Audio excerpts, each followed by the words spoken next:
Good morning and welcome on the Sunrise Safari. As you can see, we're out before the sunrise this morning and the times are definitely changing.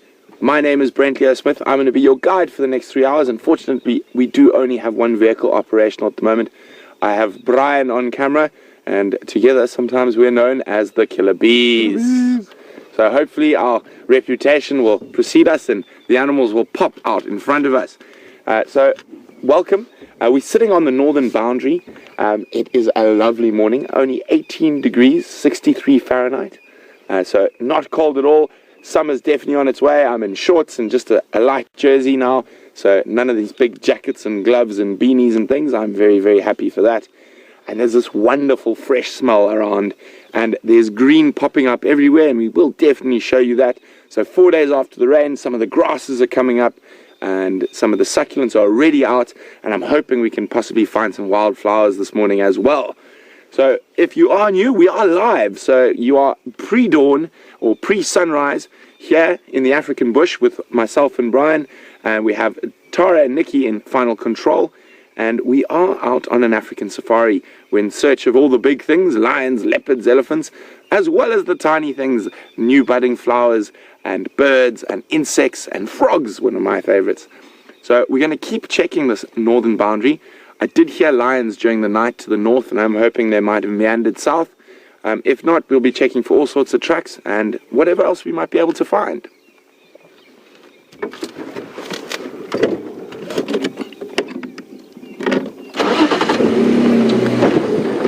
One of the most incredible things is that not only are we live and you are joining us in real time for an African safari, is that you're able to ask us questions about what we see out in the bush. And there are two avenues you can do that by. You can email us on questions@WildEarth.tv, or if you're a bit more tech savvy, you can use the Twitter sphere, and you can do that by just using the hashtag SafariLive in your tweets. It does feel like an age since I've seen lions, so hopefully we will find some lions. So my general plan for the morning is we are going to check the northern, the eastern and the southern boundaries, and these are sort of thoroughfare zones, and there's certain areas where we often find tracks of those cats coming across, and if we do, we're going to follow up and see if we can find them from there. If we don't get any luck here on Djuma Private Game Reserve, where we are at the moment, we're going to cross a little bit further to the west to Arathusa Private Game Reserve and see what we can find there.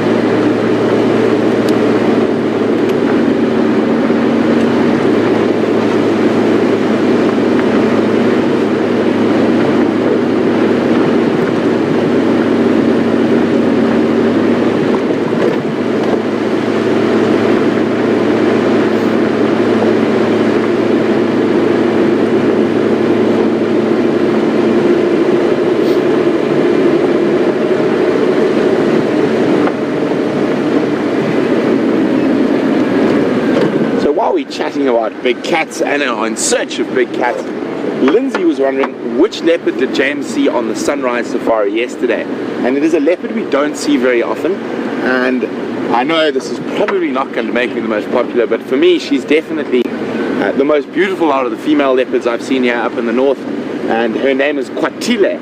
Kwatile translated means the angry one.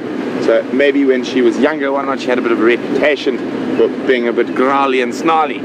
But one of the reasons I do very much like Kwatile is I actually have spent quite a bit of time with her, I wouldn't say ancestors just as such, but her four mothers, not four fathers, and she comes from a leopard lineage that comes from the central Sabi Sands around the Sand River. That leopard lineage is started, or the first female recognized in that sort of family tree is the Sunset Bend female. Now, for me, even when I was working down at Mandalozi in Singita, you have these very different leopard lineages, and you can actually see the sort of family traits passed on. Not sort of individual spots and whatnot like that, but sort of a general look about them. So the Sunset Bend lineages are very dark, almost jaguar-esque coloring, dark leopards, much longer faces, and then For me, they are the most beautiful leopards that I've seen in this area, that whole Sunset Bend lineage. So as far as I know, her mother was the Campbell Koppie female, who was the daughter of Vomba. And the Vomba female was a leopard I used to see a lot of. And actually, where I used to live down in Londolozi, I had a nice big veranda in front of my room. And during the hot summer months, I used to take my afternoon naps on the couch outside. And while I was having one of these afternoon naps, I just sort of had this premonition that something was watching me. And I woke up and there was the Vomba female about 6 meters away from me in the middle of the camp, in the middle of the day, watching me have a nap. I didn't feel any danger or threat. She just sort of had a look and then she meandered on her way. So they've got sort of a much longer noses and that dark coloring I was talking about. And oh, look at that sun. But if we chat about the other leopards, well, the leopards we see regularly here, the two females, or which are Karula and Shadow. Here we go, the sun has popped up over the horizon. They're definitely much paler than Quatile.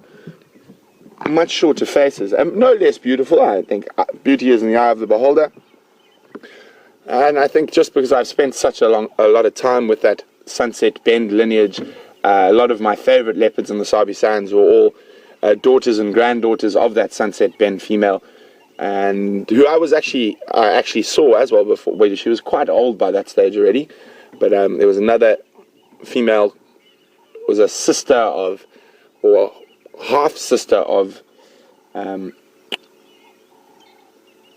Vomba. Oh, sorry, of Quatile, not Vomba. Vomba was the mother, called, had two different names. At Londolozi we used to call her Shidulu, and that means termite mound, because we used to see her quite regularly around a road that was named after the huge amount of termite mounds on it, the Shidulu female. The guys in Maramala used to call her Kikalezi. So now that is a half sister or a sister of Quatile, and they're very, very beautiful leopards. And I said I spent a lot of time with them. And that sister of Quatile, I was lucky enough to find her cubs for the first time in the Sand River, and also with Vomba I've been lucky enough. So Quatile's mother, I've also found sets of her cubs for the first time, and I wonder, could one of them have been Quatile's mother, the Campbell Koppie's female? That is such a long history of the leopards, from way in the south to up here in the north. So guys, unfortunately I've got to go through this little dip here, and it is traditionally a bad signal area, so I'm going to try and move through it as quickly as possible. I'm not going to talk until we're up and over and through the other side.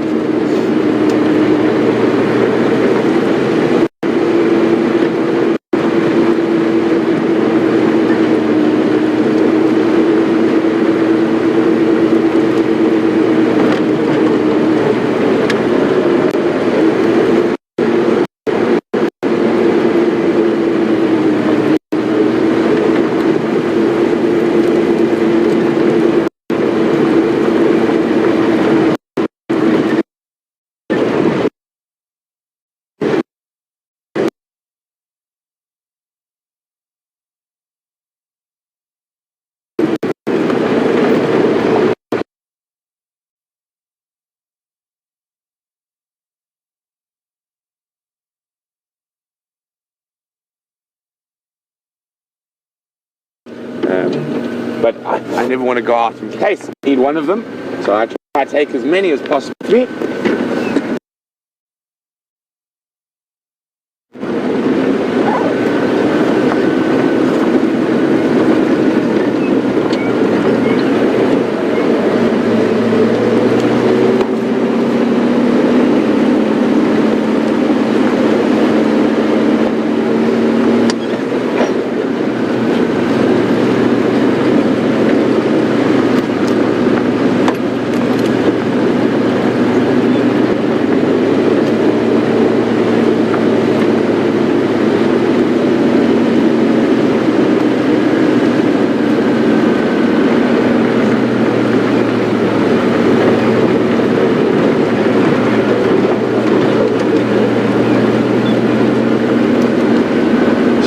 going to stop and have another quick look at this sunrise while I find this plant in the book, because otherwise we might end up meeting a plant firsthand with the vehicle, which wouldn't be ideal. We've got a little spider web there. Here we go. So, also, just to let you guys know, we're trying a new radio system at the moment, so we've put a repeater on a tower, and it's going to take a little bit of getting used to for everyone, and we really need to key the mic for a couple of seconds before speaking, otherwise we just get very bad breakup on it.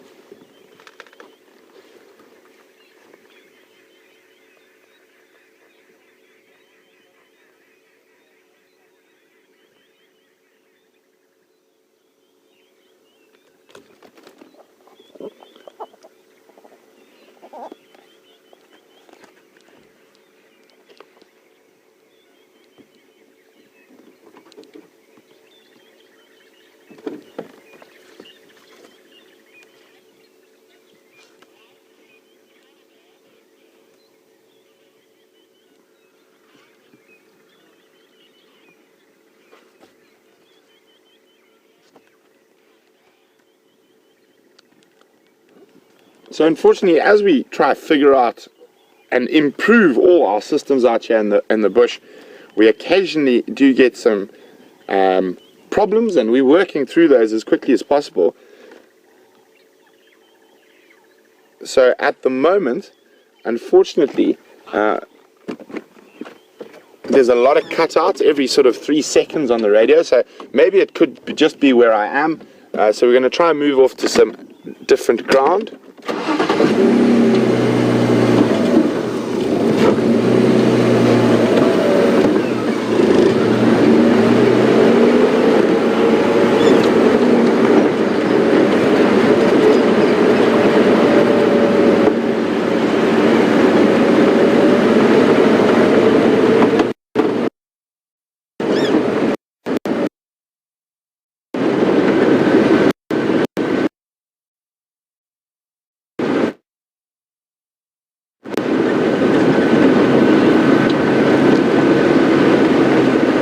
Have a quick look at the Buffelshoek waterhole, and more so that it's just a really sort of well-known, and quite a lot of large animal paths go around it, more than animals going there for water, because I'm quite sure they'll be taking advantage of all the little pans that are filled up in the rain. But it's always worth having a little squiz.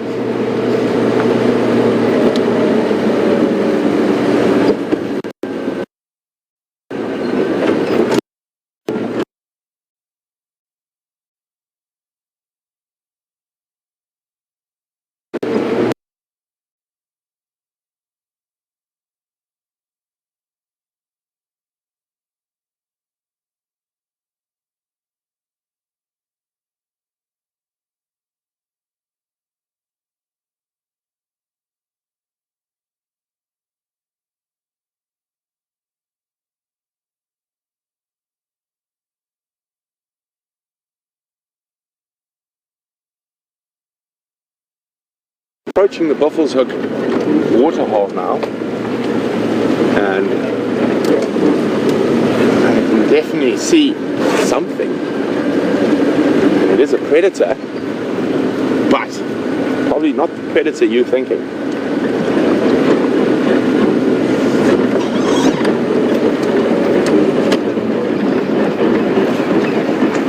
We have an avian predator. Great predator of fish and frogs. A saddle-billed stork. Fishing the edge of the Buffelshoek waterhole. Oh, look at this. You can see there's a blacksmith lapwing bombing it, and here comes the second one. Now, there's a very important reason why they're doing that, is they have more than likely got a nest somewhere around, and even though a saddle-billed stork mainly eats fish and frogs and other aquatic things, if it came across baby blacksmith lapwing plovers, they would eat them or eat the eggs. So the adults, ooh, saw something. The adults will definitely try to defend it. I mean, they will defend their nests against, oh, got something, a little fish by the looks of things.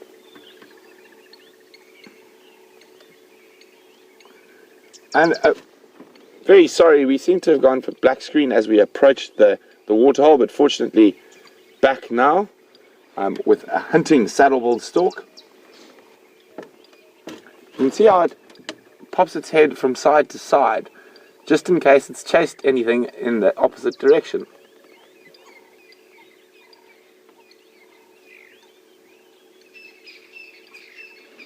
You can see it might work its way through to that sort of little inlet there, where it might be able to corner something.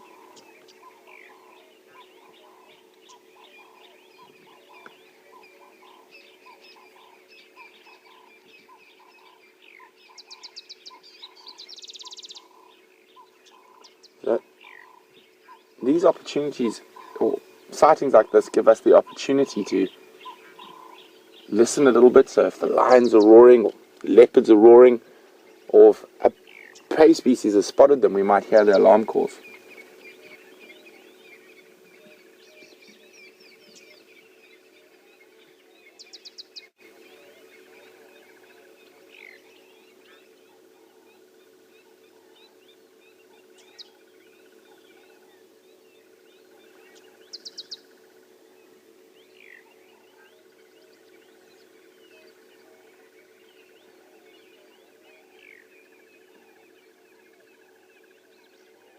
Only one small fish so far.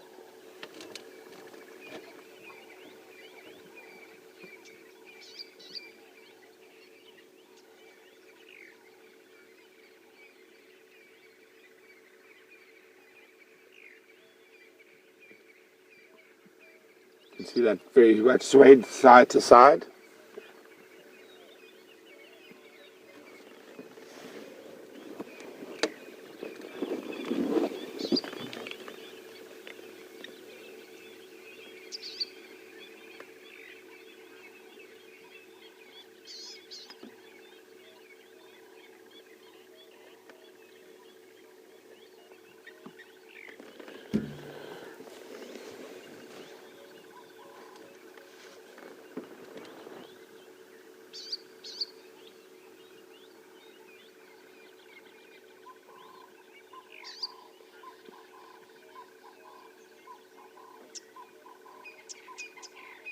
So this rain we've had will, after something there, but it escaped, will change the saddle-billed stork's behavior a little bit. Those of you who watch the dam cams regularly will have seen them around the Juma Dam cam very, very regularly, taking advantage of that very, very shallow, muddy water that the catfish were stuck in. Unfortunately, towards the end, the catfish actually were too big for a saddle-billed stork to grab. But this rain will bring out a whole bunch of different species that they can feed off. I'm sure some of those very big dragonfly larvae and lots of frogs.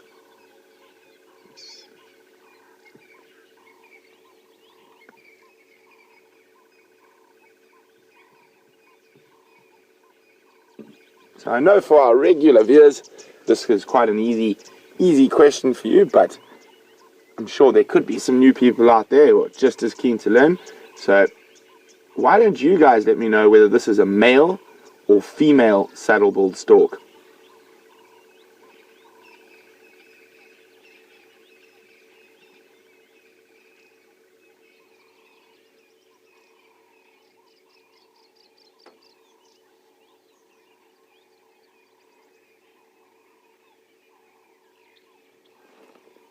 Feeding directly, almost directly towards us.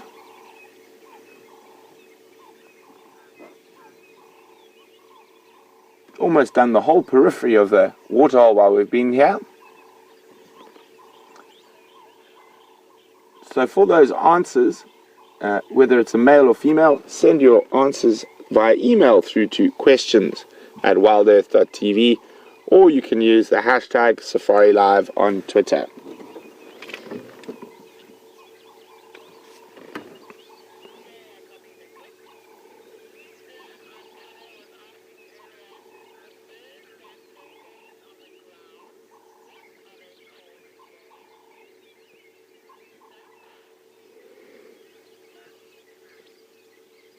So a little bit earlier we saw those blacksmith lapwings bombing the saddle-billed stork to protect a potential nest in the area. And Lisa was wondering, what do we call birds that nest on the ground? Well, Lisa, we call them terrestrial nesters. There are quite a few different species. Most of the lapwings are plovers, and the little plovers like the three-banded plover, francolin, guinea fowl, thickneys will all nest on the ground. So terrestrial nesters.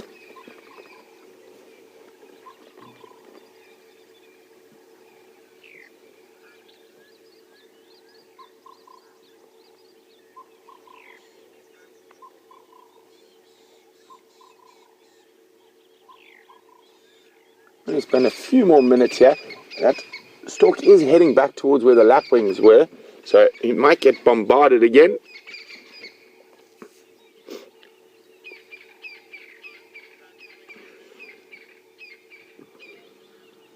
Oh, Brian spotted one of his favorite birds to film. Oh, pied kingfisher.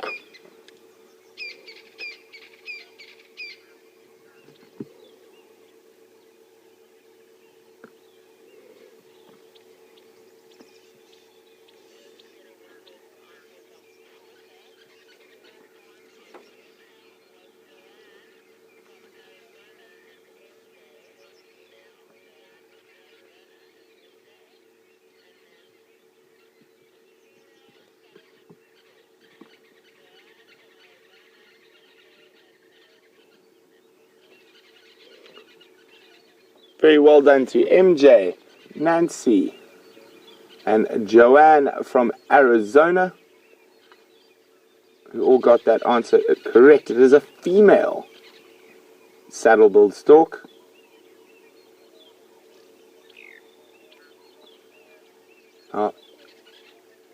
Let's have a look if those lapwings come around. So the reason it's a female saddle-billed stork, unfortunately my bird book doesn't have a picture of a male and female. It's only got one, but we've got such a beautiful view right in front of us that we might as well use the live animal rather than a picture. So we have a look. The female has a yellow eye when she turns her head, and also on the side of her face there's no yellow wattles. You can see the yellow saddle, but if we come down off the side of the face, there'd be two yellow wattles like a male. Or the male would have two yellow wattles on the side of its face. And you can see this, the stork's not going around to where it got bombed by the lapwings. It's decided it's better to just avoid that area.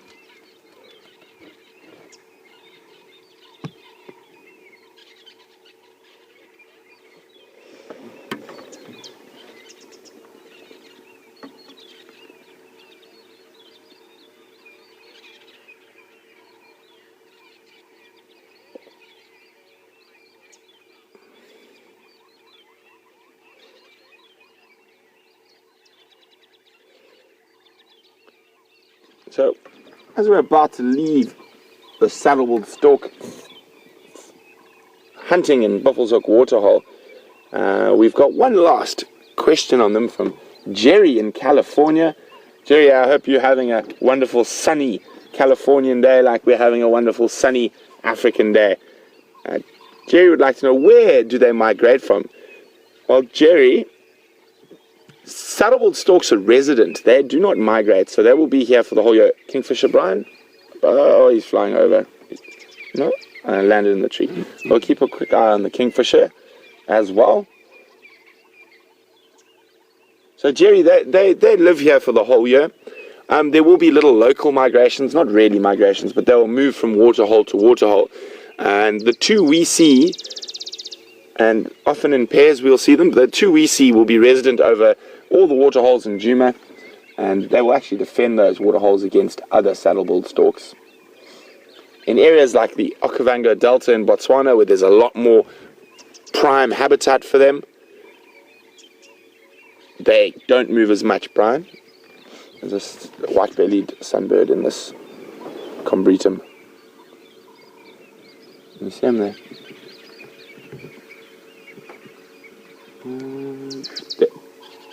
We're just going to wait. There's a very, very pretty little bird hopping around there. For those of you keeping a bird list, might be one you don't have. A little white-bellied sunbird. It's our most common species up here in the northern Sabi Sands. And you see that little brown one at the back? That's the female.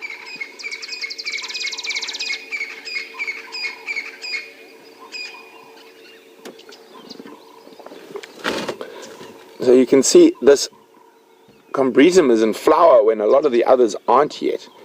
There's a couple of reasons this is. Yeah, obviously that little bit of rain has really helped, but mostly because it's next to a waterhole, so it would have taken moisture from the ground. And Brian's doing a fantastic job. Sunbirds are probably one of the hardest things to film because they are so busy and they fly so fast. And using that curved beak and elongated tongue to get the nectar out of those tiny flowers. There we go.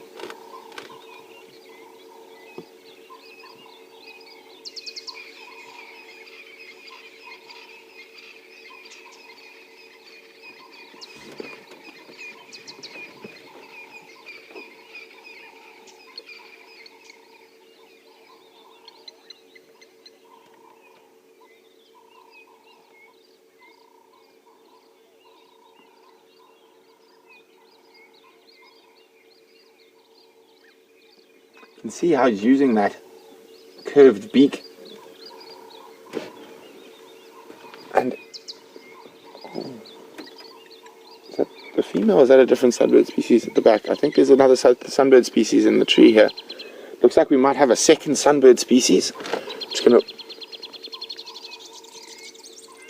Yes, Brian, go to the one at the back there. Yeah, I've got it there. Oh, look at that. Isn't that stunning? We just wait for him to pop out into the open. Really beautiful bird.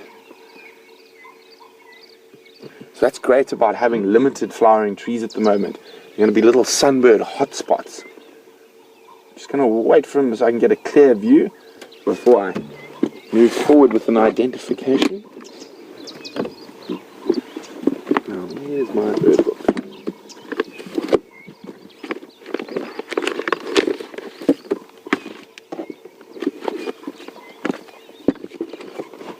There we go. Now, just turn around for us.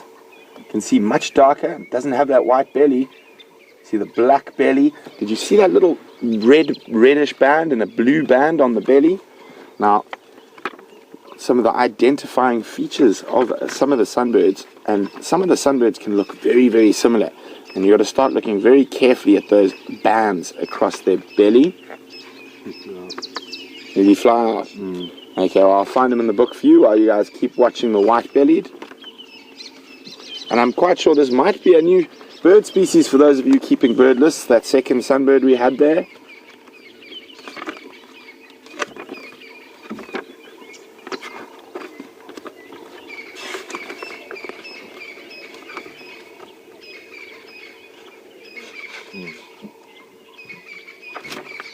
And, he was one of the double-collared sunbirds.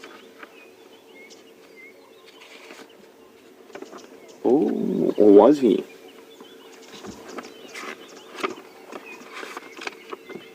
I take that back. Not a double-collared sunbird.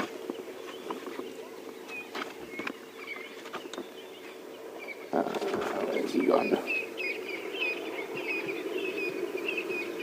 So we saw a very brief view of what you found, a starling.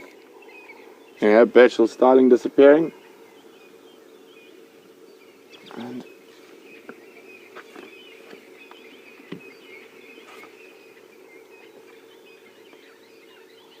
so, a very nice sunbird. One we don't see too often. I actually haven't seen too often in this part of the Sabi Sands. Now, the reason we can tell it was a purple banded sunbird is because of the black belly. Oh no, sorry, not purple banded, I'm being America sunbird. You see the black belly, and it's got those double bands that almost look reddish but more purple. But the black belly, the other double-collared sunbirds have a very light coloured belly. So the other ones we might possibly get here. Those are forest sunbirds. There we go. You see a very much lighter coloured and much more red, and we didn't have that sort of scarlet. So, America sunbird.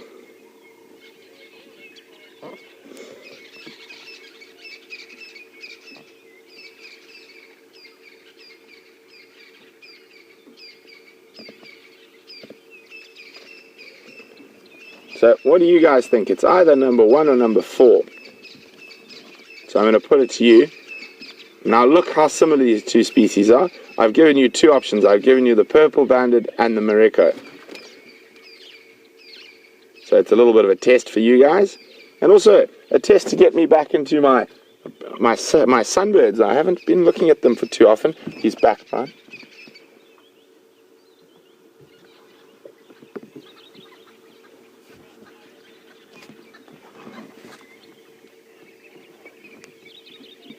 So we're looking at number 1 and number 4, but we'll get back to the book once we've got a bird right here, which is always better than a book.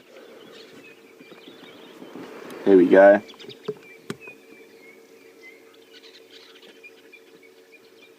There you can see that purple on the chest, and as the sun comes out, that iridescent glow from the feathers. Oh, isn't he being so kind and out in the open?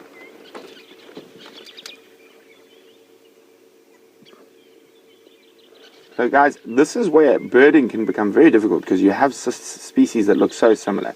So this isn't a Morocco sunbird. In fact, it is a purple banded, and that's just based on the size.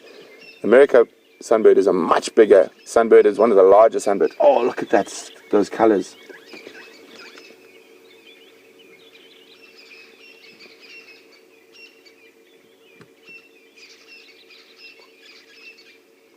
See, in body size, quite a similar size to the white-bellied.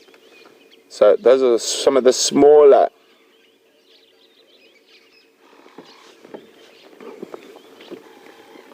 So when we're looking to ID something like a purple banded versus a Morocco sunbird, I mean, they are so similar in their color schemes that it is generally the size.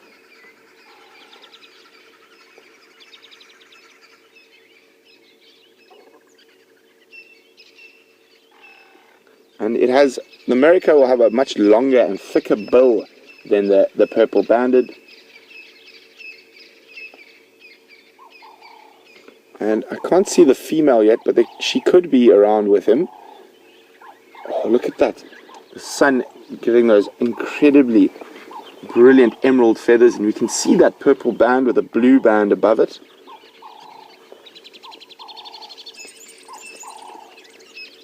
And here we go. The female, that's also another giveaway now, that it is a purple banded sunbird.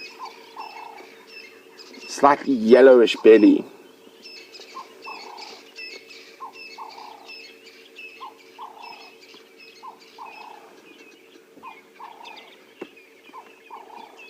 Isn't that stunning?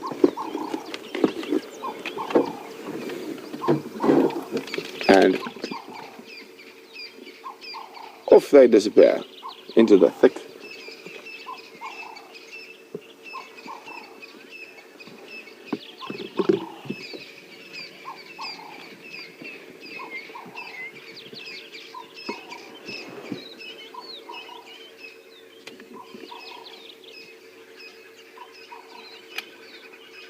So we've just been chatting about that beak and that long curved beak. I'm just going to jump quickly here.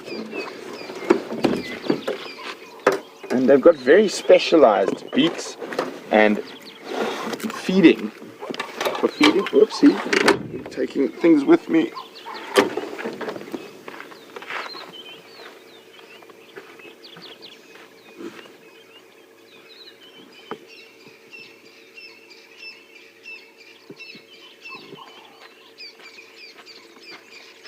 We've got these incredibly delicate and beautiful flowers. I'm going to pop them on the dash so you can have a good look. And it's a russet bush willow that they've been feeding on.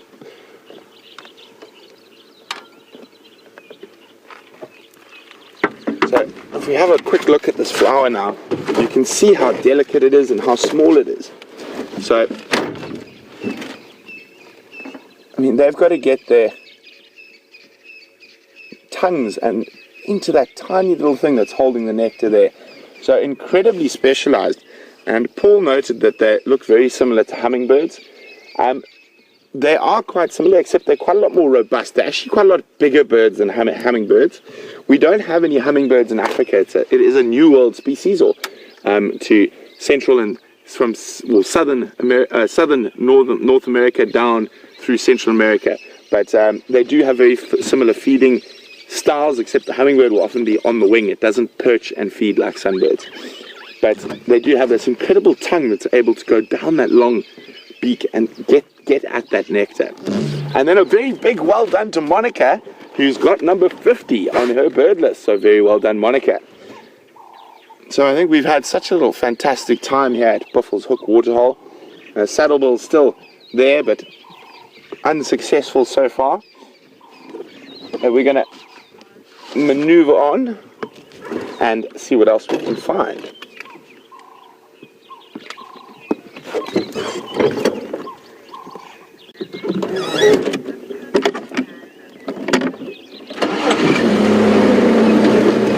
Well done, Eddie, Ali, and Pretty Nightmare, who worked it out before I told you it was landed sunbird. So we're just going to cross through this dip at the back of the waterhole. Unfortunately, we do have some signal issues. It is one of these blind spots. Oh, look at them just sitting there next to you, Brian. No, he's flown away. We can hear him making lots of noise as he disappears. It was a Burchell's starling.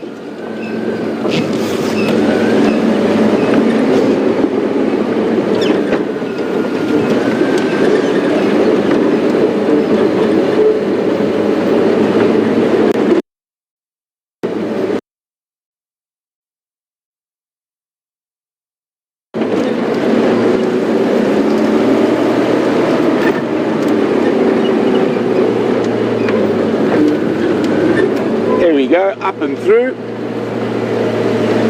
So a very big welcome to Jen from Canada, who's a new viewer. Always wonderful to have someone new on the back of our vehicle, Jen. An absolute pleasure to have you on safari. And Jen, being a new viewer, is wondering what cat species do we get in the reserve here. Jen, we're in the Greater Kruger National Park. We're in a little sort of corner in the center or the central and western sections called the Sabi Sands. It's a private reserve that borders the Kruger National Park, but there's no fences and the animals are able to move to and from as they please. So it is about 7 million acres that these animals have to roam in, so there is quite a lot of movement between the animals. But back more specifically to your question, Jen, about what cat species do we get here? We obviously get the big hairies and scaries. So the biggest cat species we get is obviously the lion, and the next one along is the leopard, and we have cheetah, and then from there we move into the smaller cat species that we don't see that often but do occur here. I think the one we have seen a couple of times on the live drives, and Brian and I were fortunate enough to be the first people to catch it, as far as we know, alive on drive, was Serval, which is an incredibly beautiful little cat. We also have Caracal, which is also known as a lynx. We've got the long tufts on the ears. And we have African wildcat. And those are the true felids or cat species. So your two bigger ones belong to the Panthera family, which is the big cats, and they have the ability to roar. They have a very specialized hyoid bone in their throat that enables them to roar. Everything below that, including cheetah, are smaller, and their hyoid bone is solid, not elastic, and so they are not able to roar. And cheetahs, being quite a strange one, they're their own little family, the Asionics, and Then all the rest belong to the genus Felis. And that is all the little cats. Now, speaking about little cats, I've got a very interesting question for you guys. And let's see, out there, I'm sure quite a lot of you out there have house cats. And do you know why the cartoon with Tweety Bird, I think it was, Brian, you might correct me if I'm wrong, that had Sylvester the cat? Yep. So who out there can tell me why Sylvester was named Sylvester the cat? Out of all the possible names they could have chosen for a cat, why was it called Sylvester? And you can send your answers through to questions@wildearth.tv, or you can use the hashtag Safari Live if you're on Twitter. Why was Sylvester the cat in the cartoon Tweety Bird, I think it was called, named Sylvester? Out of all the possible names they could have given that cartoon cat, why was he named Sylvester?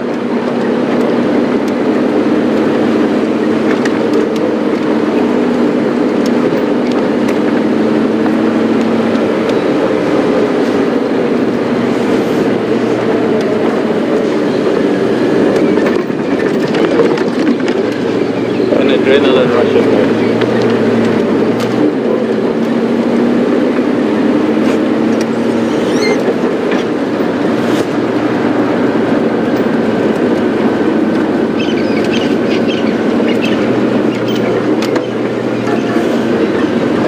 So we've been quite lucky with the sunbirds this morning. I mean, I don't think we've shown a sunbird for quite a while, and to have two species in one tree was incredible. And carrying on with those sunbirds, we have a question from a new viewer, and a very young new viewer. Welcome on the Sunrise Safari, Gabby, who's 7 years old, and from Johannesburg, South Africa. Gabby was wondering about the color difference between the boy and the girl birds, and she was saying, are the boys always bright and pretty like that, and the females sort of gray and dull? Well, Gabby, in a lot of species that is the case, and with the sunbirds it's very apparent that almost all the males have got all those big shiny colors and the females don't look so pretty. So it's the opposite to humans, Gabby.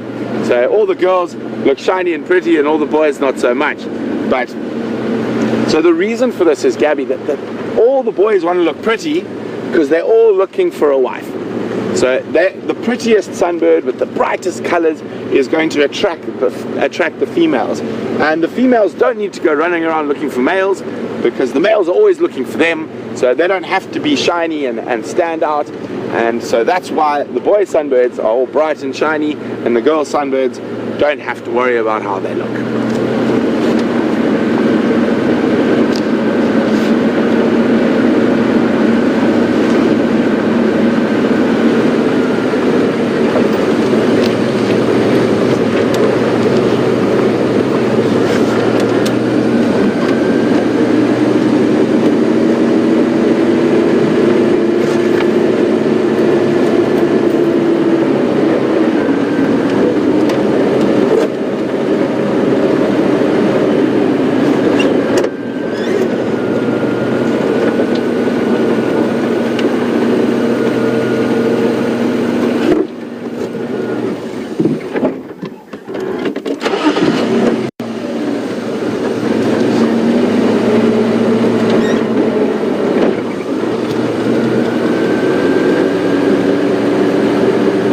So guys, it seems like I made a whoopsie, and thanks very much for setting me straight.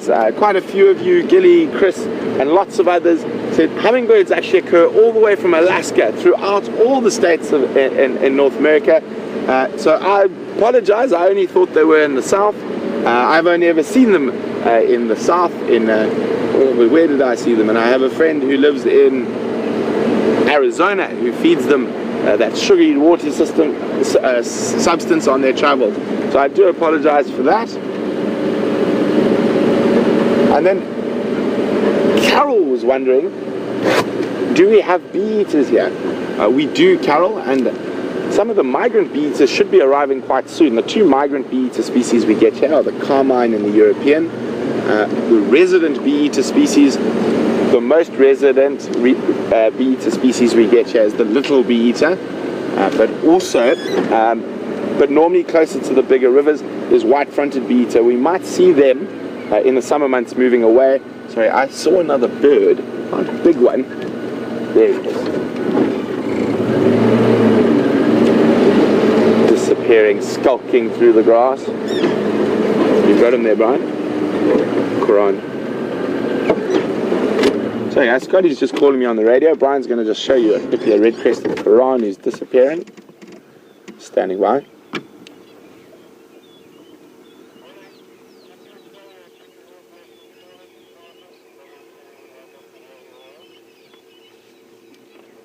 Copy, no problem. I'm on Cheetah Cut Line heading south.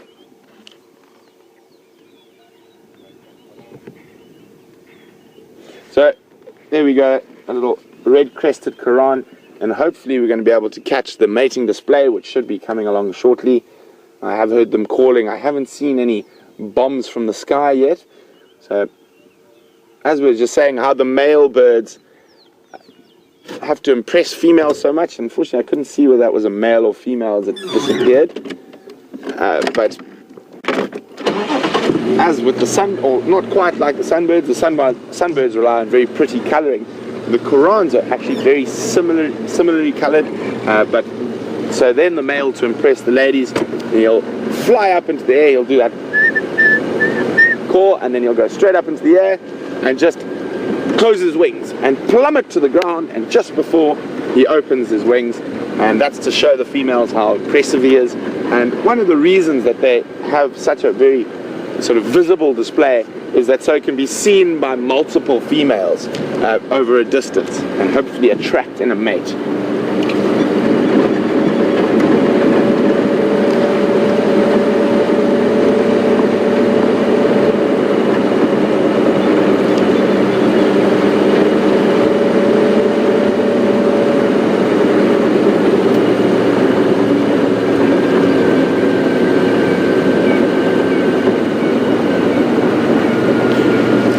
Well done to Pretty Nightmare, Robin, Raisa and Nancy and many more. I thought I might have foxed you there, so that is very correct. The name for Sylvester the cat from the Tweety Bird cartoons comes from a play on the scientific name for a wild cat species, which is Felis sylvestris. So very, very good, guys. Much smarter and faster than me this morning, it seems. So I think I'm going to have to up the game.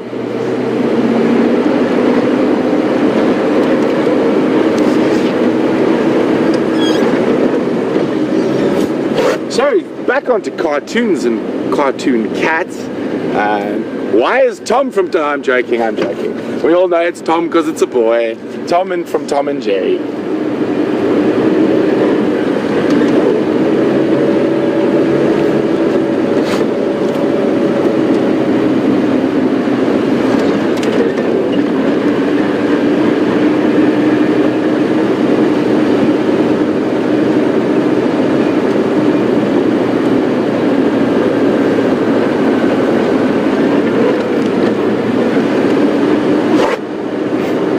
Since we speak so much about Twitter and you guys all use it regularly, Paul said maybe Twitter was named after Tweety Bird.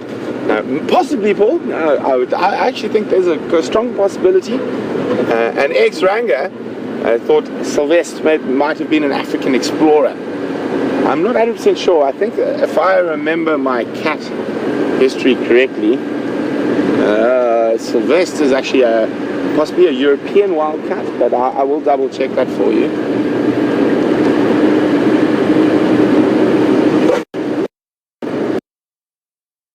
Speaking of cats, there are not many footprints on the road this morning, but we will continue on. Scott, Jamie and James and Steph are out checking the other side of the reserve for me, seeing if they find any tracks on tracking team. So always great. We have such a wonderful team that we're always out to help each other, and it's always much easier when you do have a nice tracking team who's got your back out there.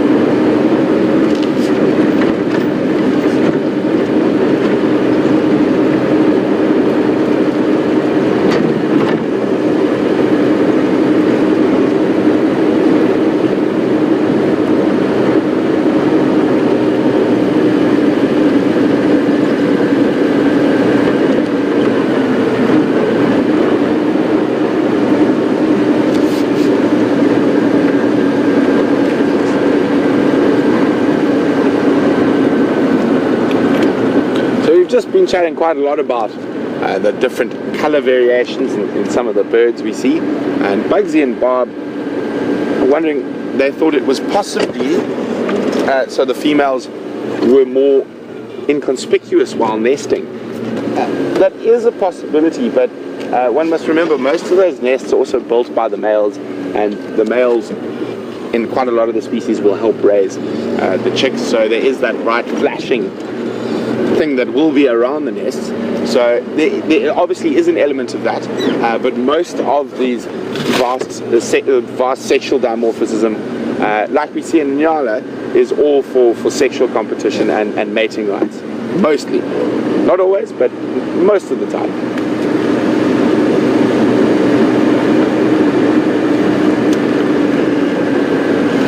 Well, since we've started so well on the birds, and we can, I think let's keep going. Let's see how many bird species we can get on a single drive. I'm talking too much. Now I've cost us a bird species. There's a little emerald spotted wooddove. Hopefully we shall be able to find another one of those.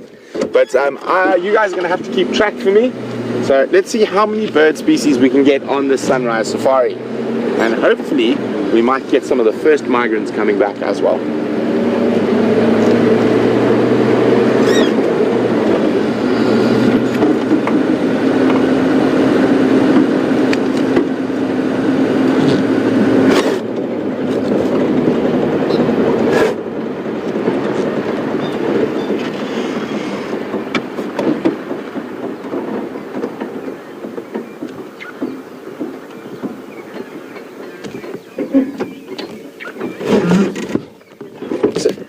Just a quick one to add to the list, one we do see quite often, but let's put it in the bank, and it's a fork-tailed drongo.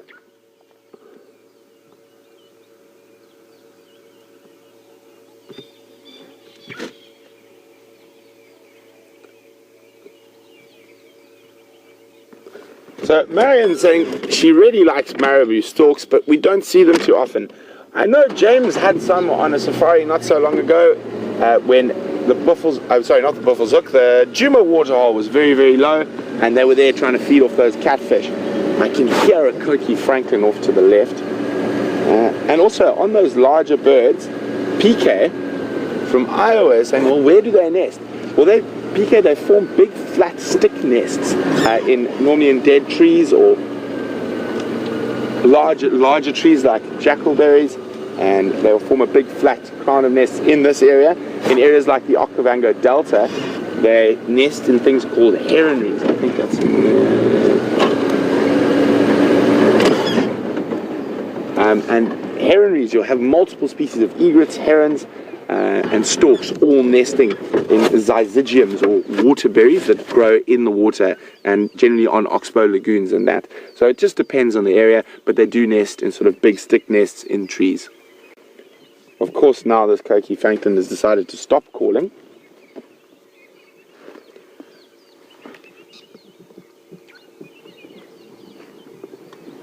I guess somewhere around that termite mound.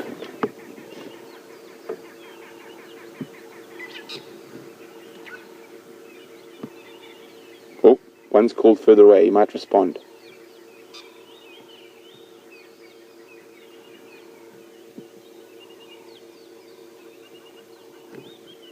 Or not.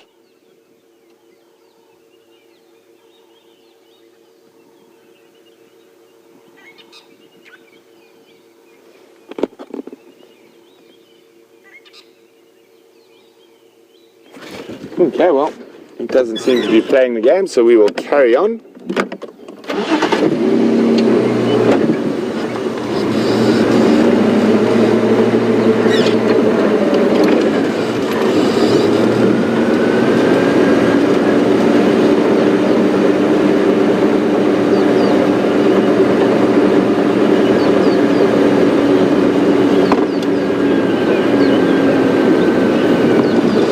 Just been chatting about bee eaters, so we've got a question from Chris, not about the feathered bee eaters, but the bees themselves. Chris would like to know, do we have Africanized bees here? Well, Chris, what is referred to as an African killer bee or Africanized bees in the United States and Europe is our stock standard honeybee. So we do, and they're from here, and we do see them quite a lot. And I haven't found a hive yet, but they move quite a lot during the dry season in search of water and pollen. But we will keep a lookout, and I'm quite sure we possibly will find a hive at some point. Another bird we see quite often, but let's just pop it on the list.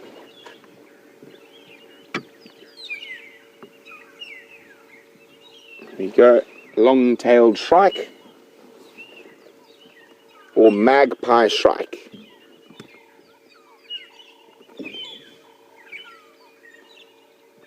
How many are we on now, Ryan? What do you think? 10? 11?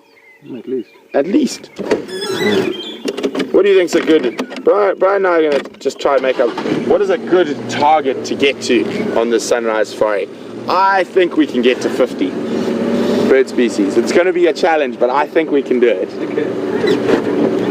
We got the killer bees, Brian with that smooth and quick camera work. I think we got a chance to get to 50 species in one drive.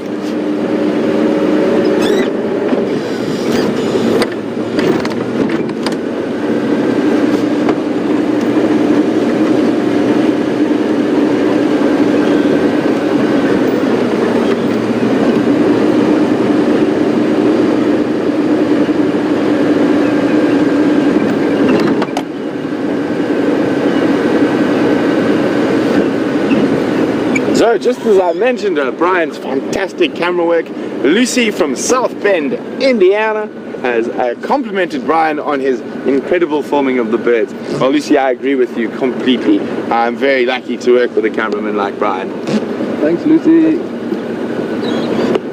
Oh, another one for the species list. We're gonna get a safety shot from a distance before we try closer. Here we go. Beautiful birds. And they have a long curved beak, very similarly shaped to a sunbird, but for very different reasons. They use that curved beak to pry under the wood, and that to remove beetles, and to go right into the wood to remove borer larvae.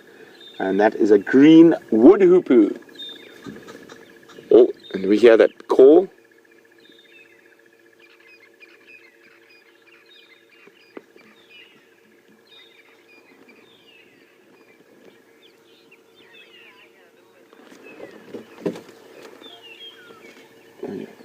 I'm going to try go a little bit closer. They are sometimes quite difficult to get a bit close to, but definitely worth a try.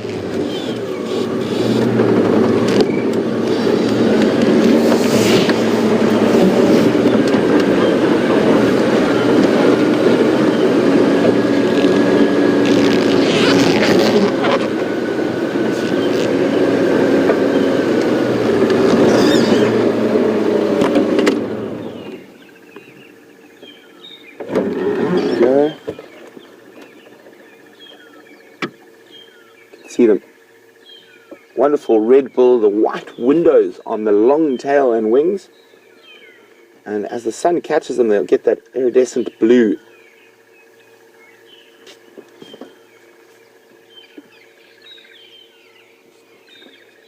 So looking for all sorts of hohos. For those of you not sure what a hoho is, it's a South African colloquialism for bugs. A hoho or a nunu.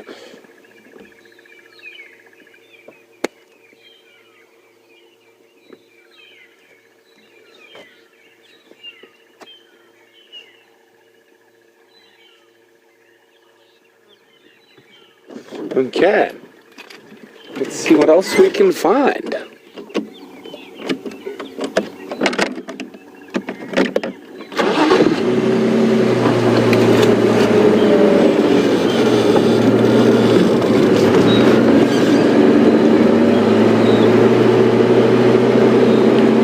So the wonderful thing about a bit of rain and now a bit of heat is that not only are the flowers and the grass going to come out, but some of the insects as well. Hang on. Yeah. Cookie. Francolin again.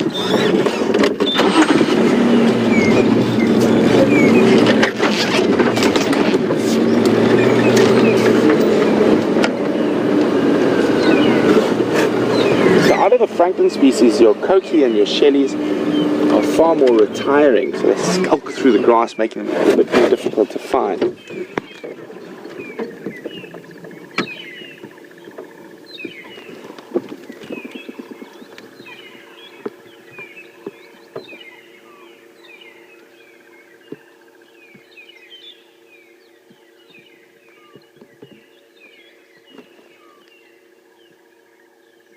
I think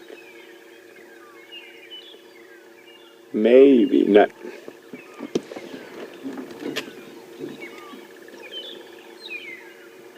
Okay, keep moving.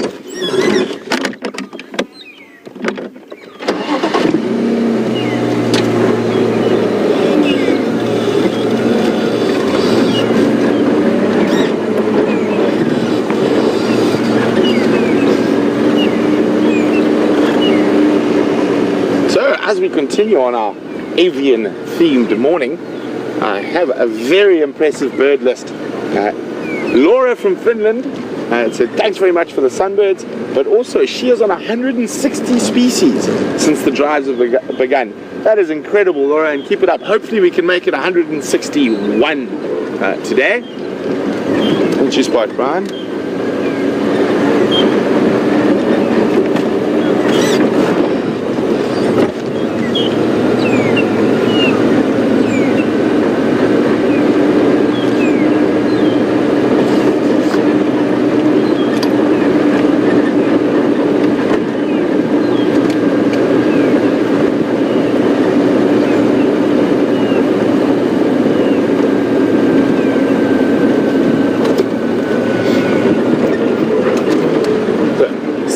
On the subject of birds, Ivy from New Jersey is wondering if we get any orioles here. We do. We get the eastern black-headed oriole. I actually had one calling right outside my room yesterday, so hopefully we are able to find one. But off the birds for a second, and we have a mammal for a change.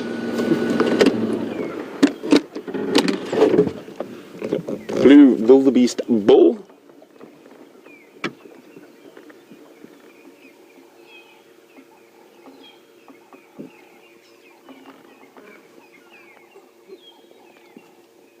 This is that old territorial bull we have seen quite a few times in this area, and he'll be hoping now with a bit of rain and some green flush on the grass that the ladies are going to be coming to visit him.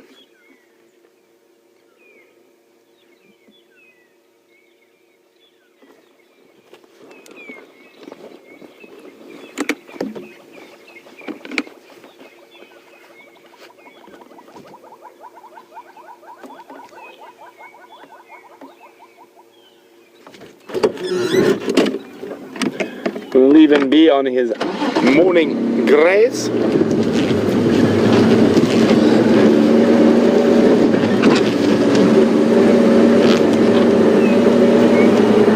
So we've got another spot to check. I'm not sure whether this nest's being used at the moment, but always worth having a look.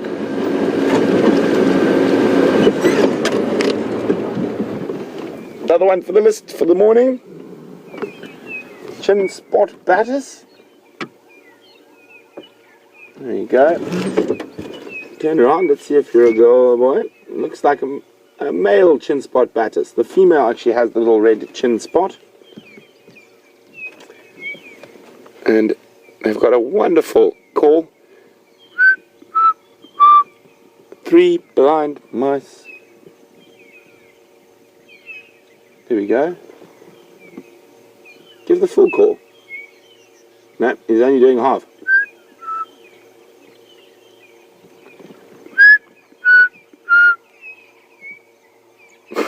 Can't entice him to finish off. There we go. 3 blind mice. So the batises are little fly catchers, and off he goes. There's another one for the list today. Batis is one of the little flycatcher species. Very, very pretty. And definitely one of the calls we hear a lot out here.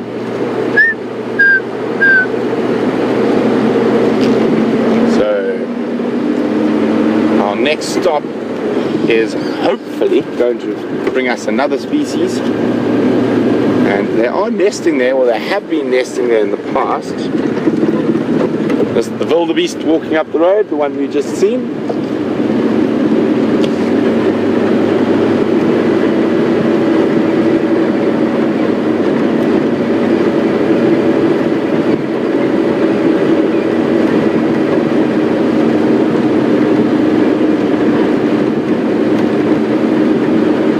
So we're approaching this nest now.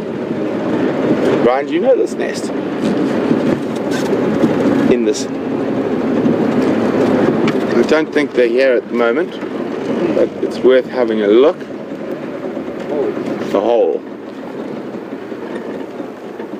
No one at home at the moment, unfortunately. But that is a brown-headed parrot nest in this dead marula.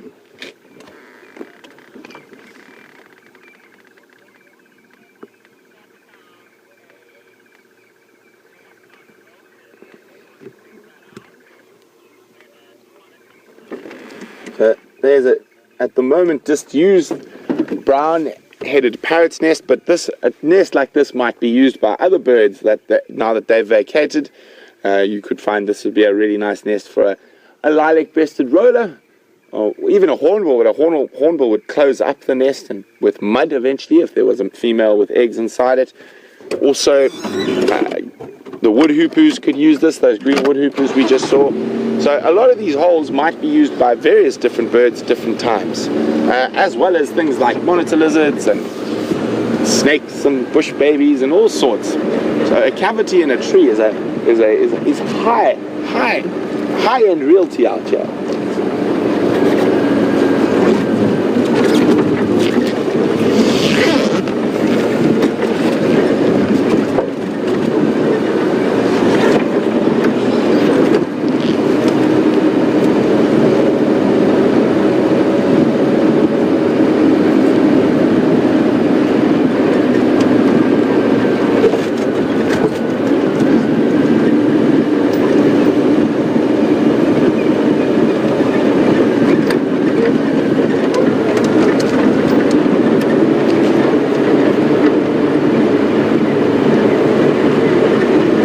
Approaching the southern boundary now, and then we're going to head west for a bit, maybe stop by the Twin Dams waterhole, see what's around there, and Treehouse waterhole, and then maybe meander on to Arathusa.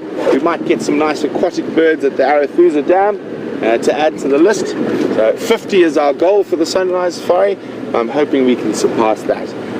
Can you guys let me know on how many species we're on so far?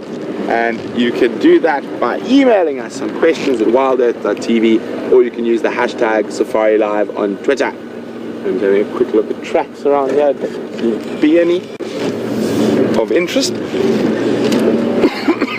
Excuse me. It's time for some water. I think it's going to be an absolute stinker of a day. It's already quite warm.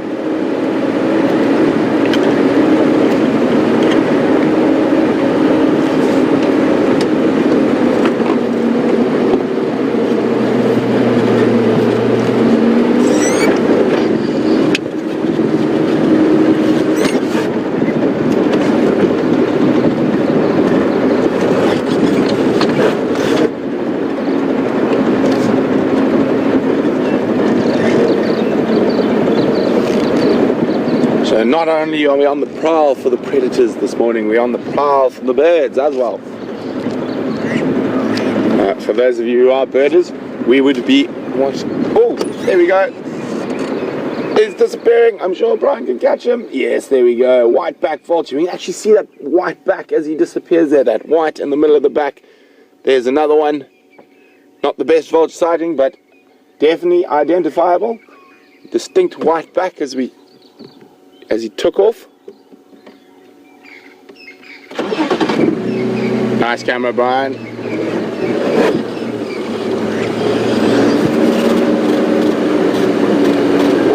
We've got a nice little herd of impala here to the left.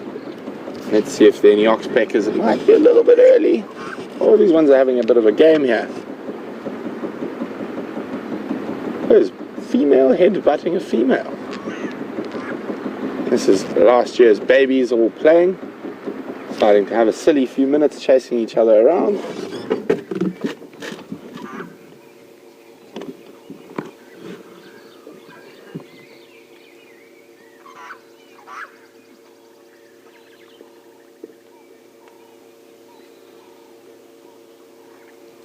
Love those little tails as they flick, flick, flick the flies away.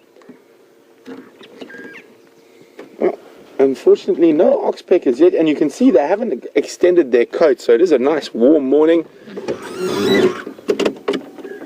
And off they head to the south out of our area.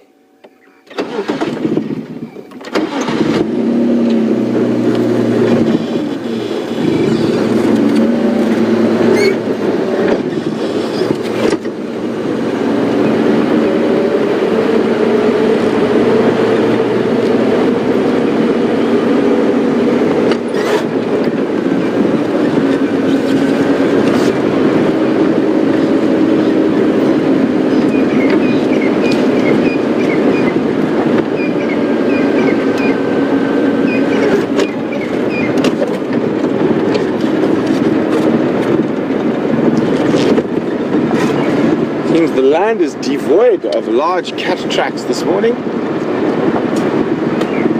I haven't heard a peep out of the tracking team either, so oh dear. These fresh smells, I mean, they're completely different from the winter where you just had that dust. It's a very fresh, almost clean smell we're smelling at the moment.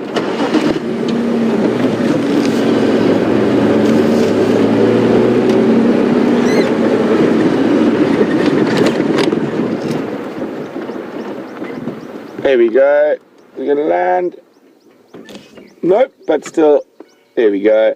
Grey go-away bird. Another one of our regulars.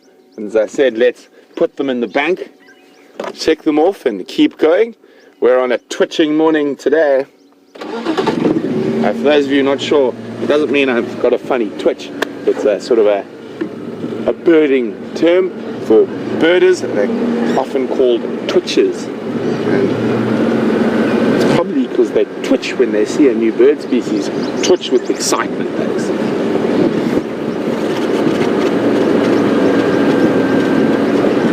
So we're about to go through a little dip. We might experience a little bit of signal breakup, so please bear with us.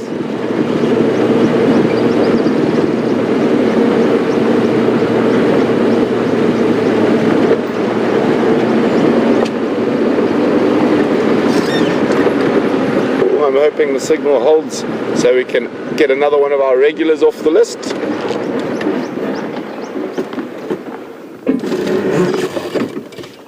There we go, a crested francolin.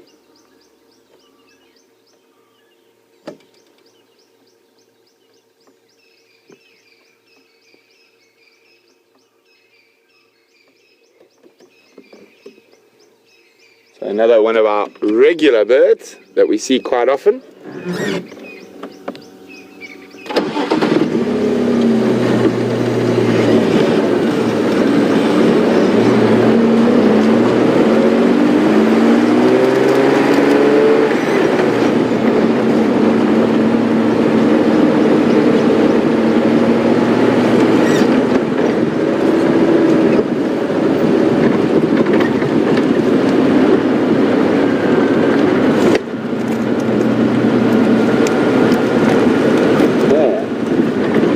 Have a look at Twin Dams.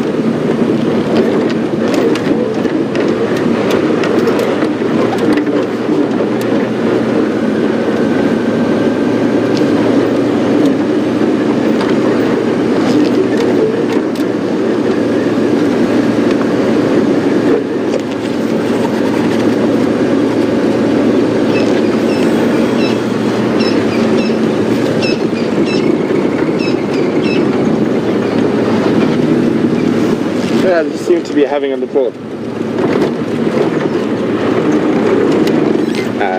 problem with my earpiece. We're just going to pull down here and see what we can see while I try to fix it. bird party up here.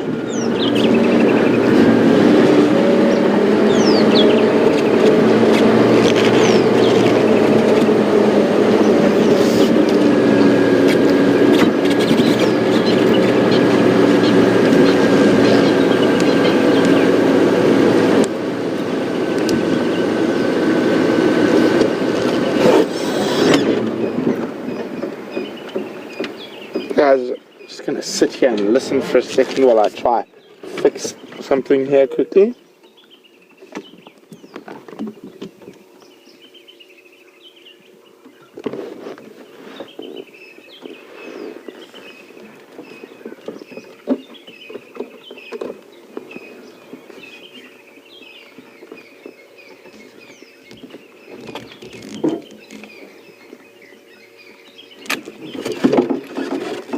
Okay, it looks like we're back.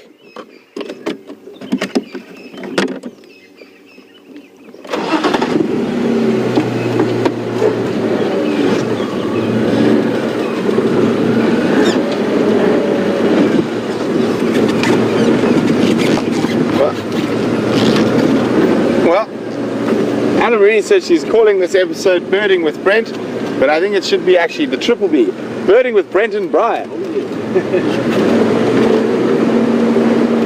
BBB.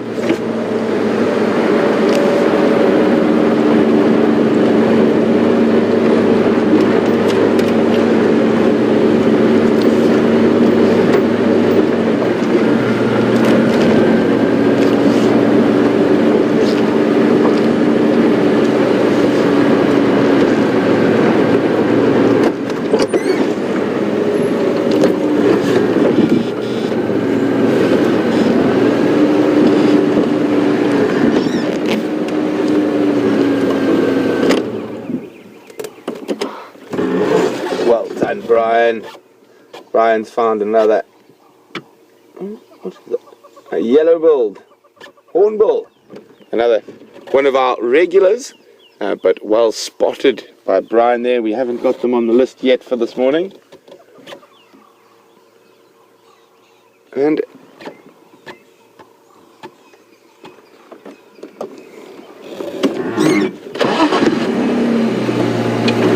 Penny Pine and John are wondering about venomous reptiles and does this weather bring them out? Well, it should bring the venomous or the reptiles out, not only the venomous ones. And also, John's wondering if we can find an African rock python, if we're really lucky. It is possible, and I would really, really be excited if we did. Strangely enough, speaking of reptiles, I had a reptile in my shower this morning, a little red-lipped herald snake, completely, well, not completely harmless. If he bites you, can give you a little headache, but not too serious. But so we just moved him out this morning after I finished showering.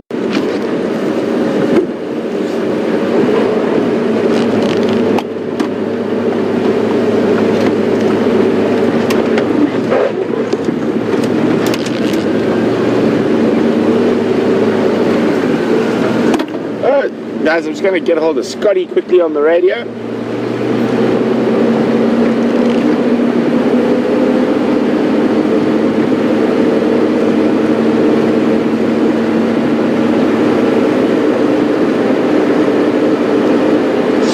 Scott.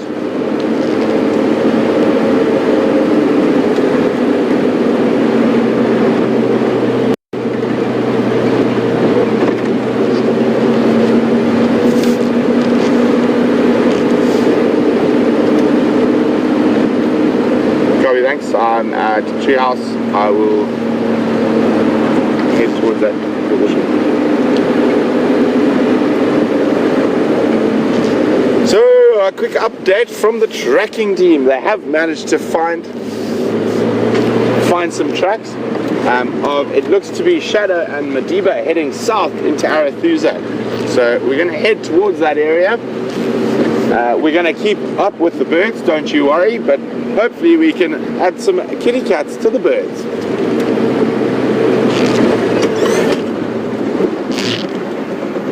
There we go. An arrow-marked babbler.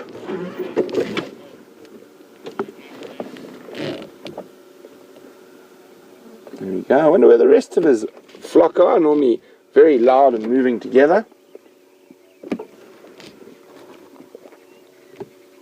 Oh, I can hear some more in the drainage line.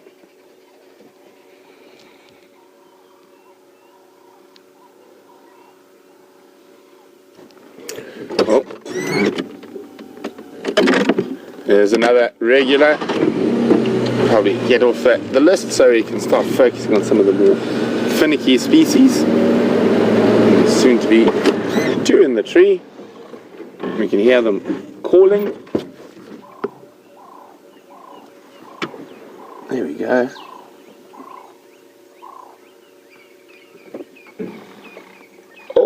Oh, male was trying to get lucky there, but Cape turtle doves almost mating.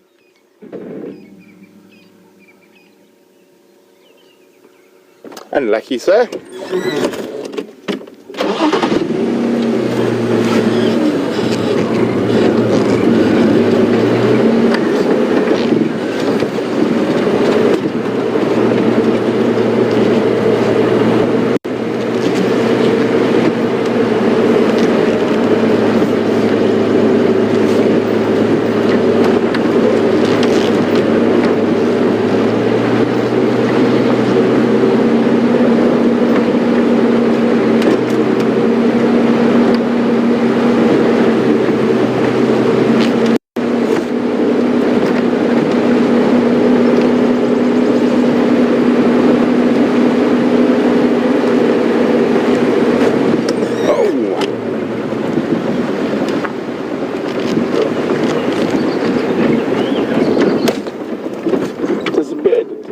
Line.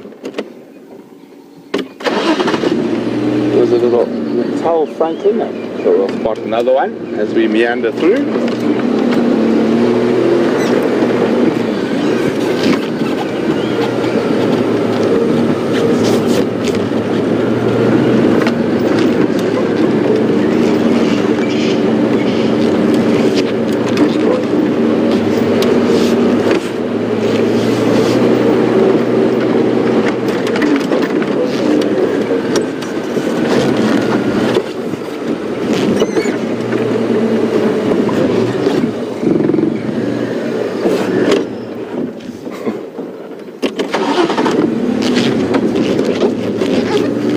There, Brian, through that gap.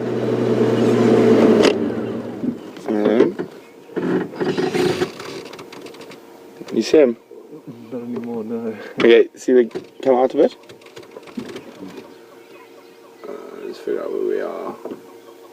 Where that francolin is. So down. Come down a bit. There. Oh, he's flown. Not to worry. Crested barbet, but it escaped us. So we are slowly making our way towards that area where there are tracks of Shadow and Madiba. Scott and the rest of the tracking team are in that area there now. So taking a little bit of pressure off us so we don't have to rush there. We can keep going at a nice sedate speed and keep looking for whatever else we might be able to find.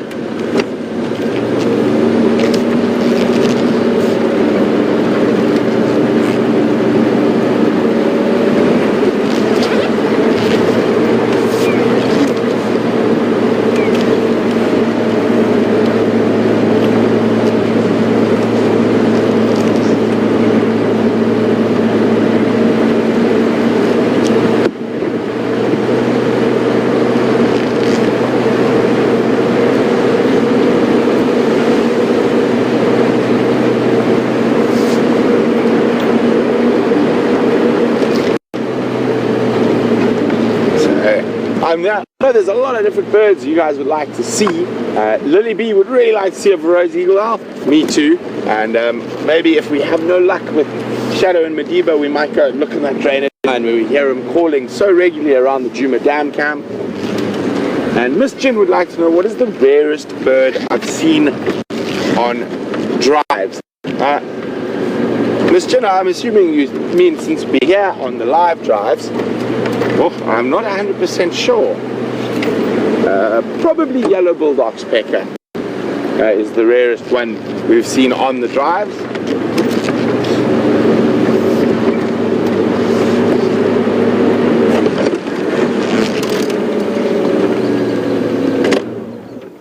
There's another Natal francolin.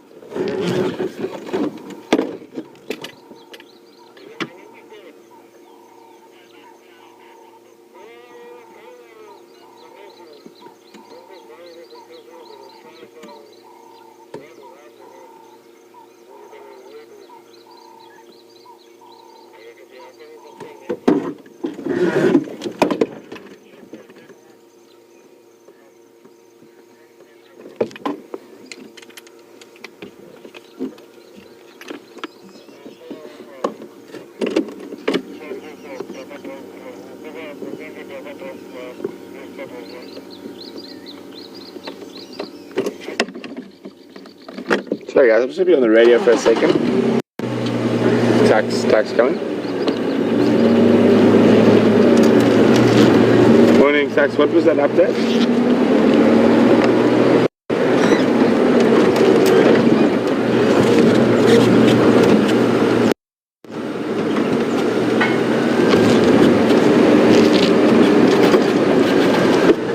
Okay, copy. I saw some of them from Gary, Maine. I just listened, I couldn't hear anything in there.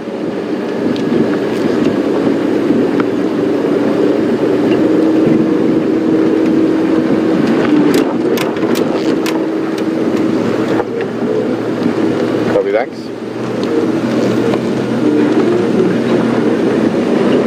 So just checking in with the other guides, seeing what's out there, seeing what they might have spotted.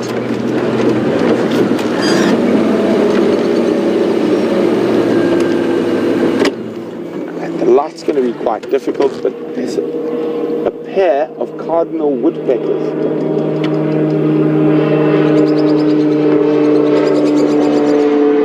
Oh, there's 3 cardinal woodpeckers. Could it be 2 boys competing for the ladies again this morning?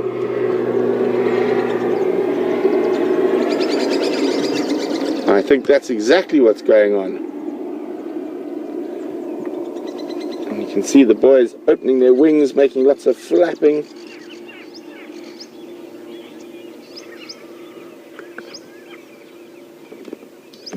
Copy, thanks Scott.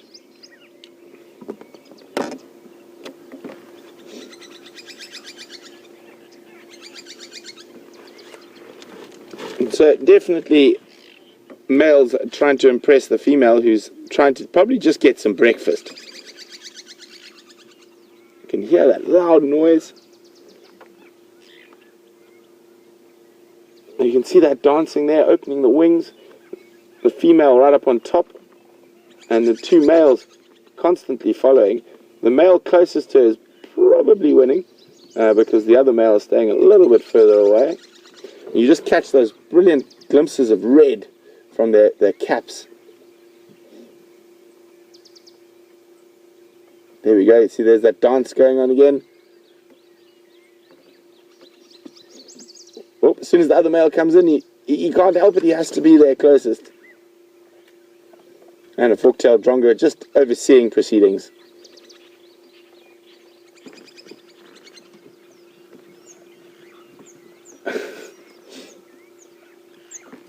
It is, oh, yeah, they're coming to fly.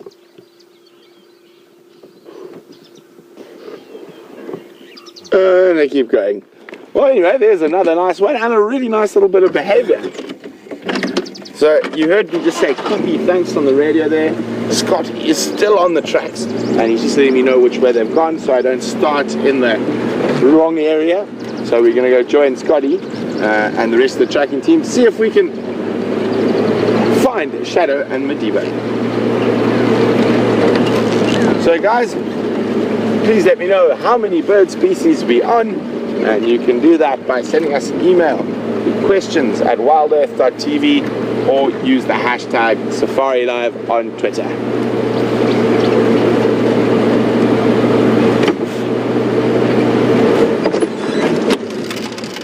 Might do the display as well.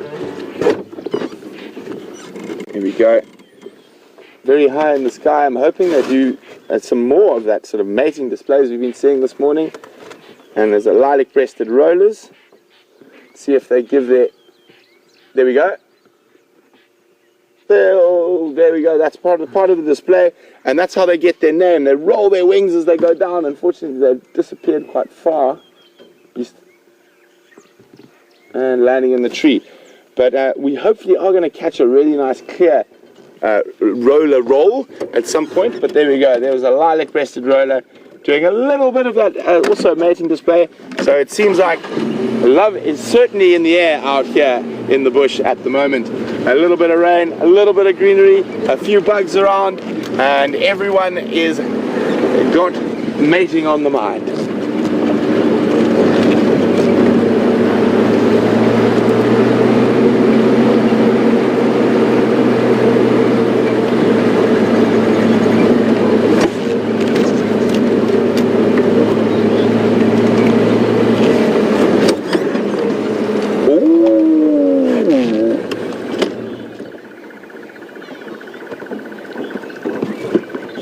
Another very good spot by eagle-eyed Bryan Joubert, and notice how I used the word eagle there. So very clever this morning I am. So a very nice bird, very distinct coloration, and I'm going to let you guys ID it for us. And which bird have we got here? And you can send your answers through to questions@wildearth.tv or use the hashtag SafariLive on Twitter. For those of you who might have joined in late, my name is Brent Smith. I have Bryan Joubert on camera with me today, and Tara and Nikki in Final Control. And you are on a live African safari, and we are busy looking at an eagle that I'm asking you to update. So not only are we live, you can ask me questions and I can ask you questions, and you can send the answers through to the email address and the hashtag SafariLive on Twitter. So I got Scott just give me an update here.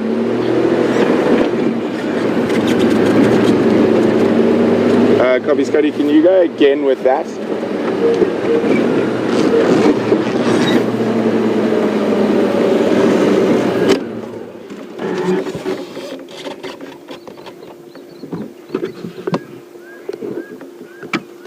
Copy, thanks. And there's another bird, and sorry, I also forgot to mention that we are on an avian hunt. We are trying to get 50 bird species on the Sunrise Safari, hopefully surpassing. And there, according to Final Control's count, that is number 22, the crested barbet.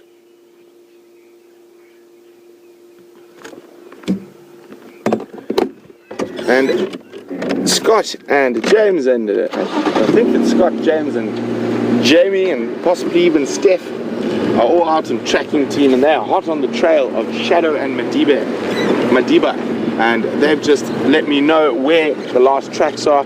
So we are slowly moving to that area and to give them a hand, but while we let them concentrate on tracking, because they can get off the vehicle and spend time on those tracks, we're just going to keep up with what we're doing, see if we can find anything else, and keep adding to our bird list.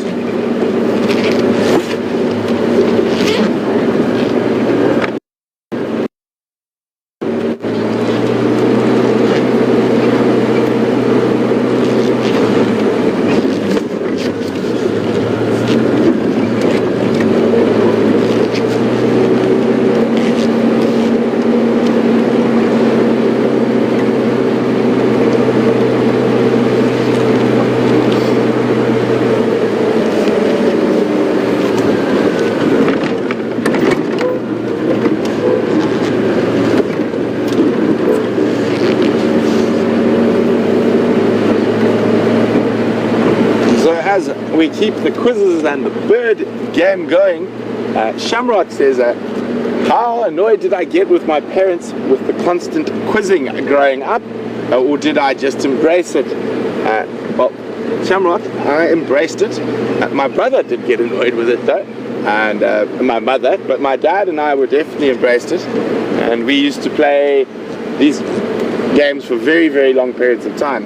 So when I was from about 10, 11 years old, or a little bit older, we lived in Botswana, but I went to school in South Africa, so a drive to school or a drive home from school was a 2-day affair. And the general knowledge game, the tree game, the bird game, and that was all done while driving down the highway. What tree is that? What bird's that? And fortunately, a lot of that information seems to have been retained. I'm not sure how, but yes, I'm very thankful to my dad and to my mom, and for all those quiz games and whatnot we did play on those incredibly long journeys. So to give you an idea, from school to home was 1,800 kilometers.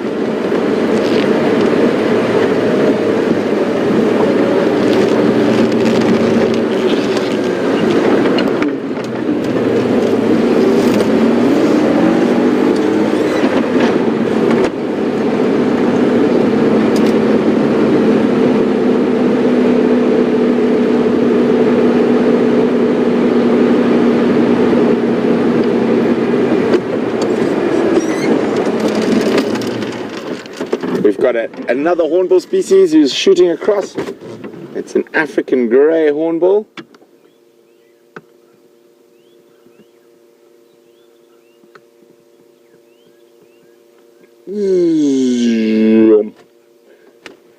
Disappear. Off it goes.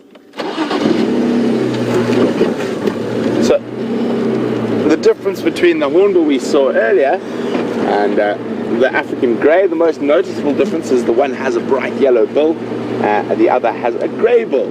Also, black and white, generally the coloration on the yellow bill, whereas the African grey, as its name suggests, is just generally quite grey.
So guys, just on the radio with Scott.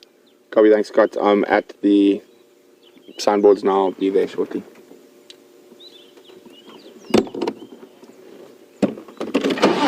So it looks like Scotty and them have found, what did we got there? Ah, it's a little emerald spotted wooddove again. Different one. Scotty and them looks like they've found one or both of those leopards I couldn't quite hear, so we're going to shoot a little bit quicker there, and we will continue with the birds, don't you worry, but you can bird while viewing leopards as well. It's a fantastic thing, mate.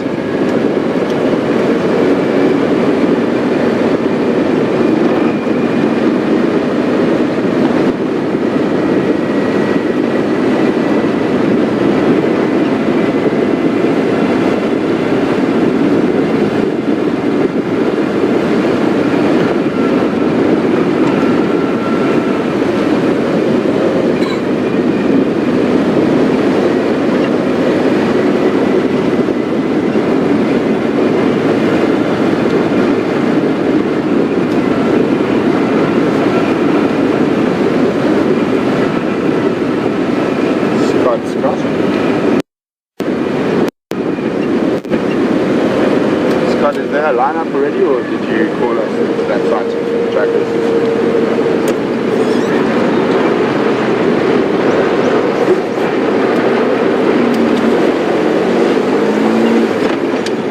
Copy, thanks. Confirm airstrip link as a large mudwaller to the west of that mudwaller in the quarries.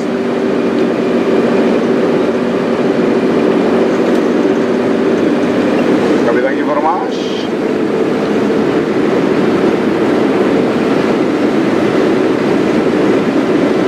So we're going a little bit faster.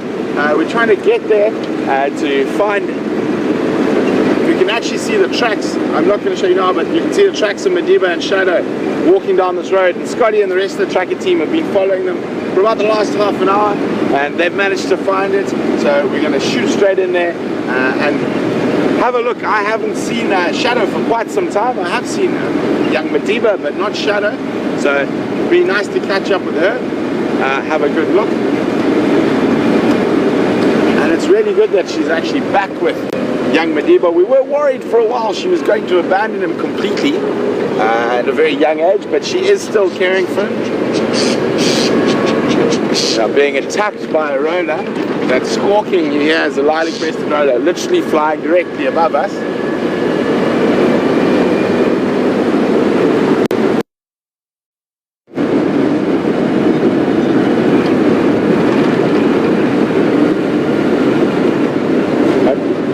He wasn't really attacking us, he just happened to be traveling in the same direction as us. And for such a beautiful bird, they do have this absolutely terrible voice. Okay, we should be getting quite close now. So, what we're looking for, guys, is we're looking for a mud wallow on the western side of the road, so that's this side of the road. Scott says they had a drink there and then headed into the bush, and they're trying to establish the sighting now.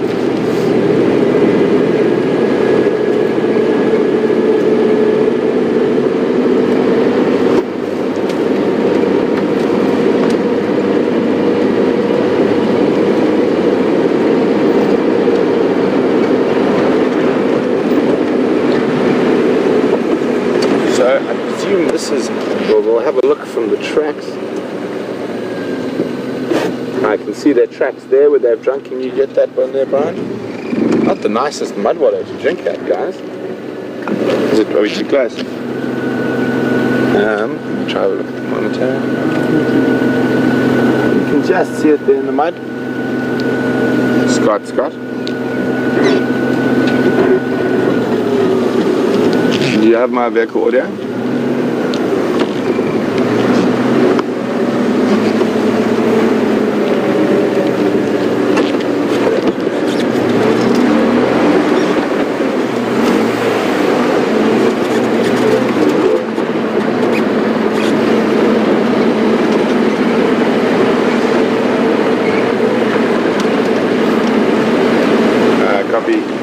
I'm at the second mud wallow now.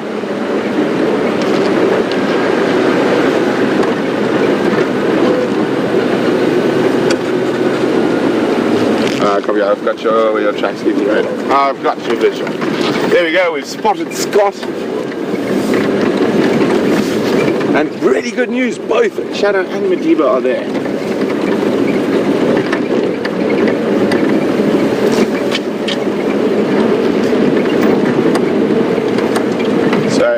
Well done to the tracking team. I think we owe them. Maybe I should cook breakfast for them this morning. Nah.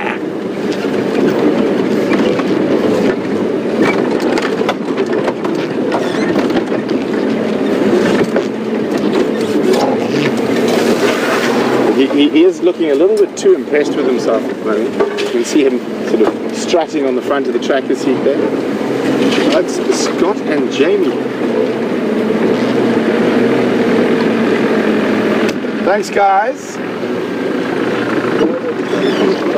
So, under the bush willow. Thanks very much. Well done, guys. Good work. There we go. I spot a leopard.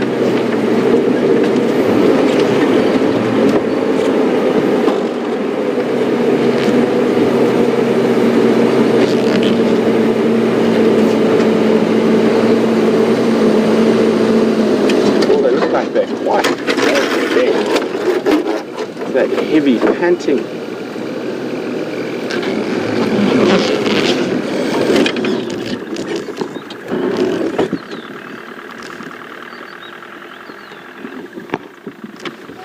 Guys, I'm just going to have to be on the radio for a little bit, letting the Arathusa vehicles know where they are.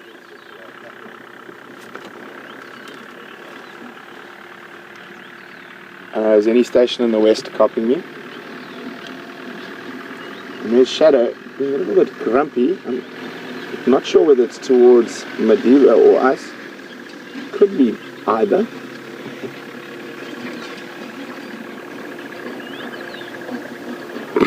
That's at Madiba, not at us. So there we go. He's getting a little bit of a snarling at by his mother.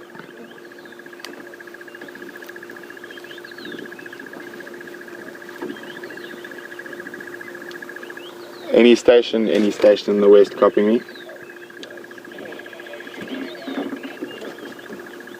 We've got Shadow and Madiba off airstrip link, probably 200 meters to the east of the airstrip itself.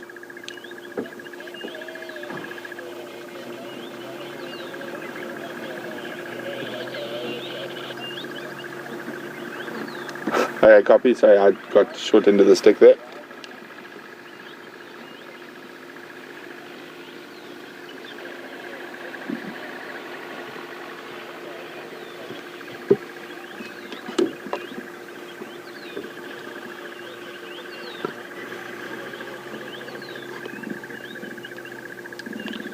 Copy, thanks guys. No, we'll move out and move back once you guys are done. It's not a train smash at all. So as soon as the third vehicle's on approach, we'll go onto the airstrip and we'll come back a little bit later.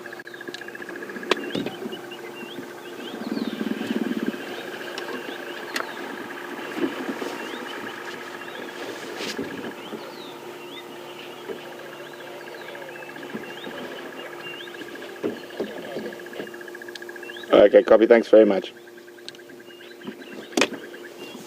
Sorry about that, guys. So unfortunately, Madiba is hiding behind a bush just to the right. We will try get him in shot now.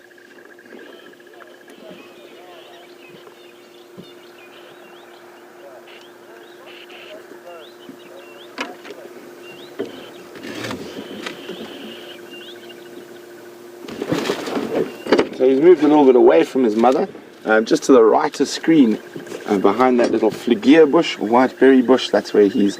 There we go. Just pick up his face through the bush there.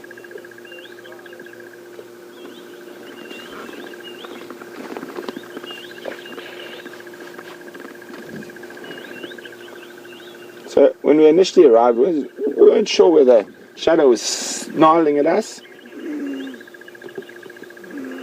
And she's still snarling away.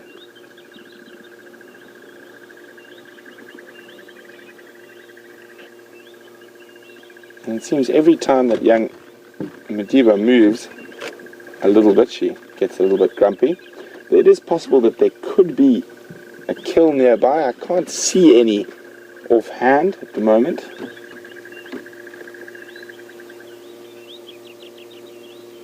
But they definitely look very well fed. You can see heavy panting. It is quite warm already this morning. Bryan and I are just having a quick squiz under all the bushes.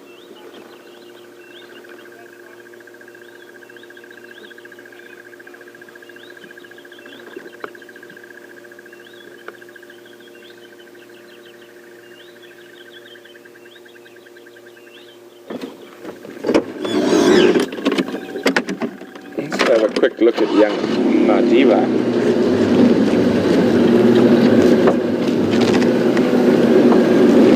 He's also fat and full and panting away.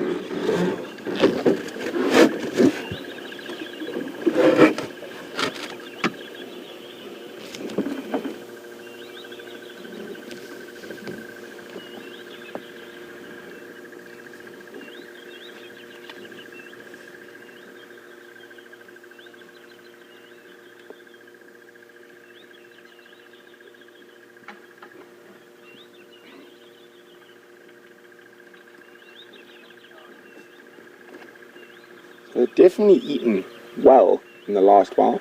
I'm not sure whether there's actually a kill around here or they've moved from another kill and they've come to rest here, which is also a possibility.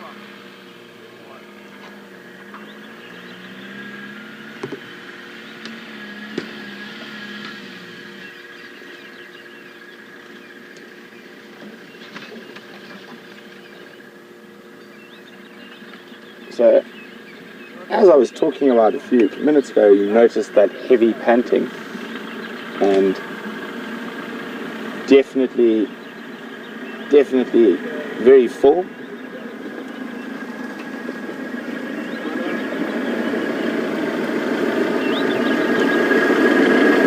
So they've definitely eaten something, and something quite large, because both of them are quite full.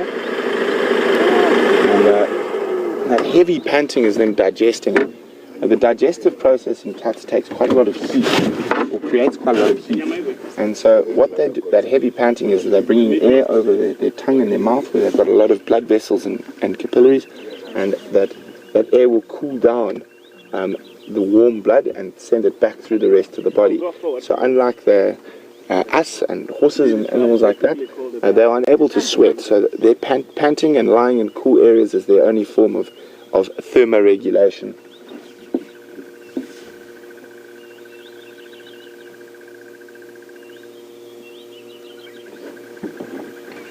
Morning, everyone. Morning. Ah, sorry for this. My Fufunyan radio is this. No problem.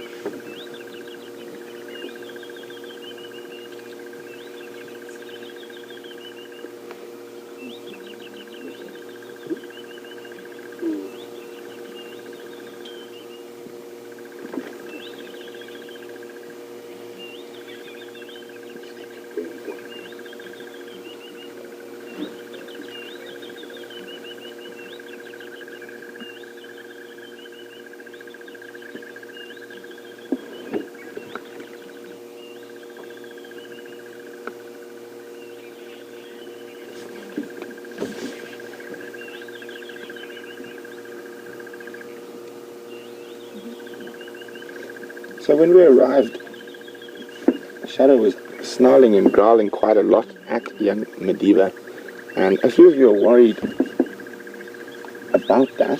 Don't be concerned. She's probably full and she's hot and she's trying to digest whatever meat she has consumed, and he was probably just being a little bit annoying before we arrived, possibly trying to want to play with her, and she's just not in the mood. I wouldn't worry about that aggression towards him at all.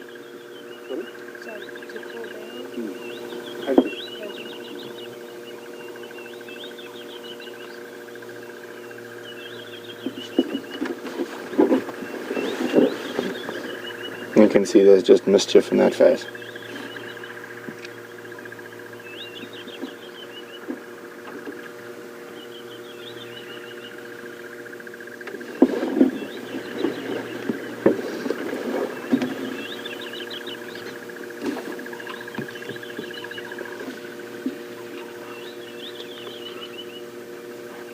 So they're nice and full. I don't think they're going to do too much, guys. And it was quite nice to see them together. So what we are going to do is, there are some other vehicles who would like to come in and have a look at these guys, and we've had a nice little sighting here, and I don't think there's going to be too much activity. So what we'll do is we'll wait for the next vehicle to arrive, and then we're going to continue on and see if we can get to our 50 birds for the morning, and we'll come back here definitely before the end of drive. And there's old Madiba chasing flies, and he probably did the same to his mom's tail, which is what ended up with the grumpiness that we saw in the beginning.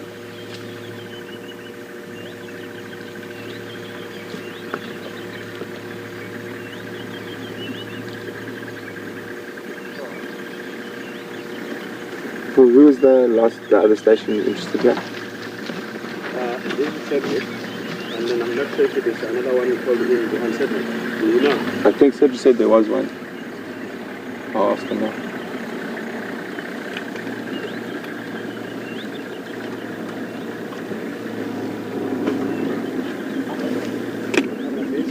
Good one. You can come like that. Around that side. Yeah, around that side.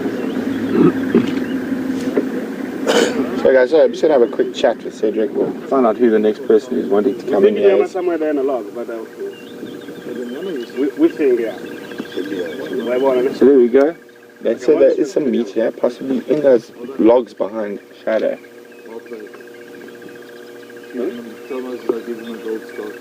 Okay.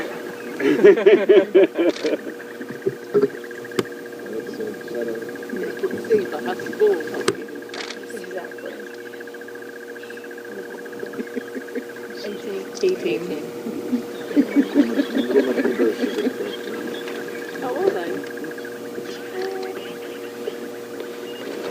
can't see what that meat is there, but Brian's managed to find it on the camera and zoomed right in on it. I have a look with my binos now, but Brian's a bit higher than me, so he can see into that section of logs. Unfortunately, I can't from where I am, but I can just make out a rib cage, possibly something small, a young impala, or maybe even a diker.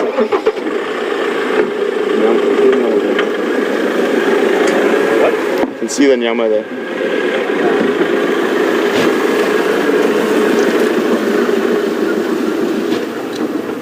Who's the next vehicle coming in? Right. Okay.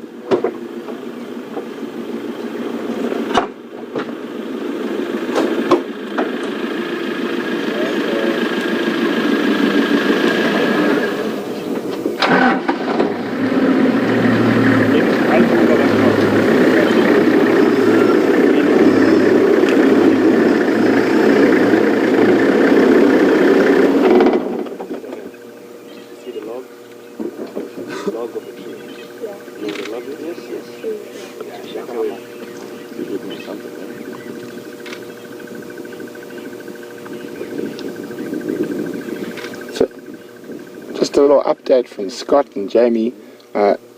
Harley and his tracker, who's sitting next to us, are actually the real people who found these two leopards, so a big thank you to them. Walking and working hard this morning.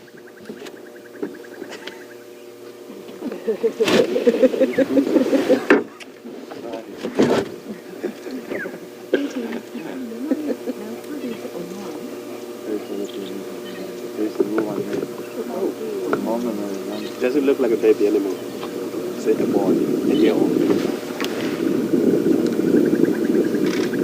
Making you look at the number? Oh, it's tight. Belly full of what? We're not sure, but a very full belly. So for anyone who's just joined us and might have just woken up a little bit late or just got back from work, we are on a live African safari, and we are sitting with a female leopard and her sub-adult male, and they have a kill under a log nearby, and they are happy, fat and full cats at the moment. And if you want to ask any questions about these leopards, you can do that by emailing us on questions@wildearth.tv, or you can use the hashtag SafariLive on Twitter.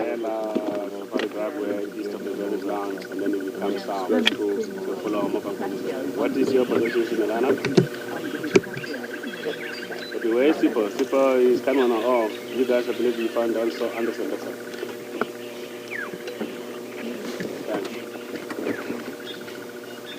So since we are with Shadow and young Madiba, Barbara from Saskatchewan would like to know, because Shadow was seen mating with two different males recently, if she is pregnant, how much longer will she look after this young male? Well, Barbara, that is a question no one can answer for sure, because as much as we learn and read in the books, the leopards don't have to, and it is possible that she might even give birth and he might still hang around. It's unlikely, but possible. It has been documented before. But he'd probably have another 3 or so months left with her before she probably tries to chase him away completely.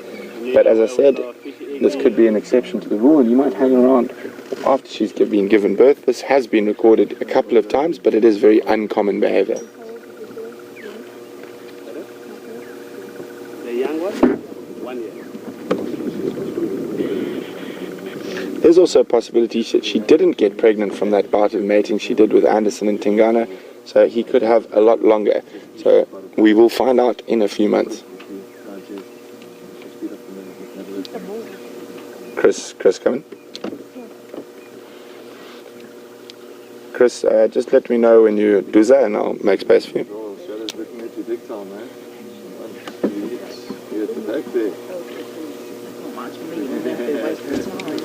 It's fine and full. You can make your way. I'll come back later. So guys, we're going to give Chris a chance to come in here. We'll be back here.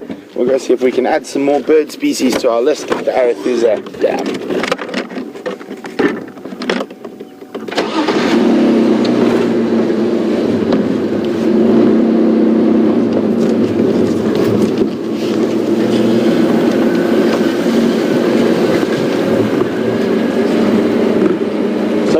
sighting. We've managed to catch up with Shadow and Madiba.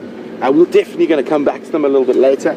But while we let the other guys also get a chance to view them, we're going to continue on our bird challenge and see if we can add a few more birds to our list.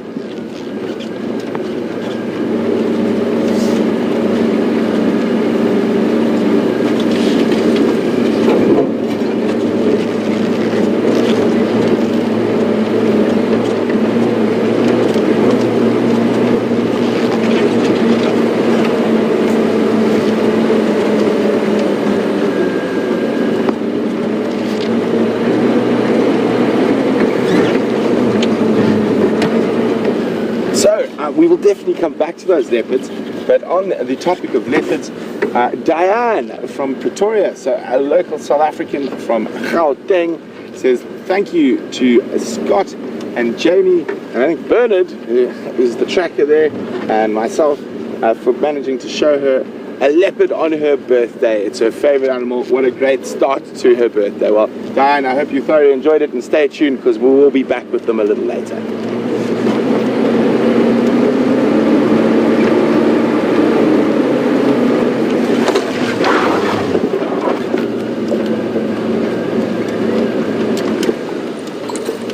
There we go. Back on the road. And I'm hoping we can add a few short grass species while we're around the Arathusa airstrip, and not including the caterpillars that are probably the largest caterpillars we're going to find in the Sabi Sands.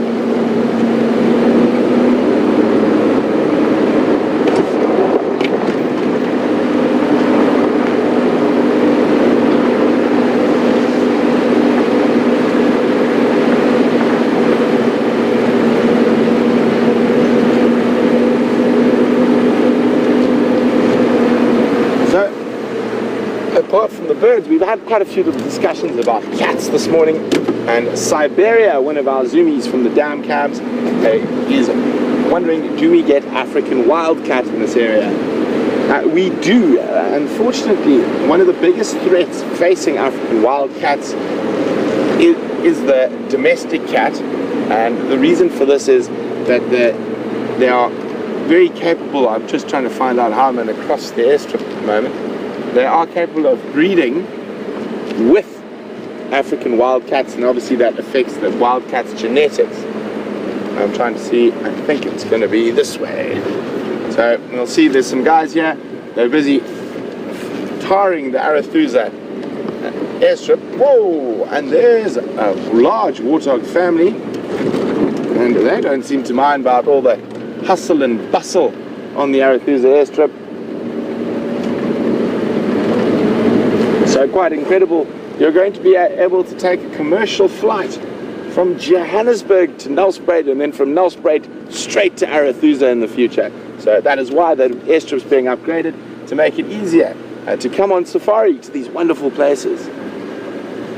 And no, not the prettiest birding, but birding nonetheless. And we have a crowned lapwing on the recently laid first layer of tarmac.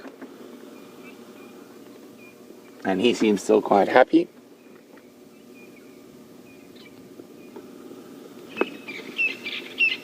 And in front we have these two female warthog we've been watching for the last few months, who have done an absolutely sterling job with raising this many babies. I don't even see, it doesn't even look like they've lost 1, 2, 3, 4, 5, 6. Oh, they have lost a few. There were 9 in total, but there's 7 left, so only 2 babies have been lost. And that's incredible motherhood in this part of the world where there's such a high predator density.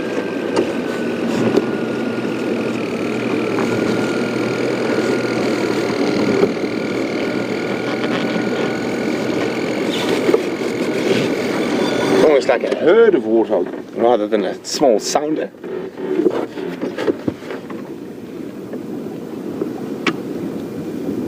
One, 2, 3, 4, 5, 6, 7. 7 babies, so only 2 lost since we first saw them.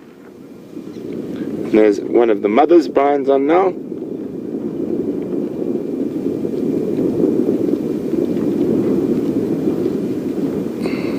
Guys, Guys, be careful. There's a leopard probably 150 meters from here. You're lucky they're full though. And there's some of those babies.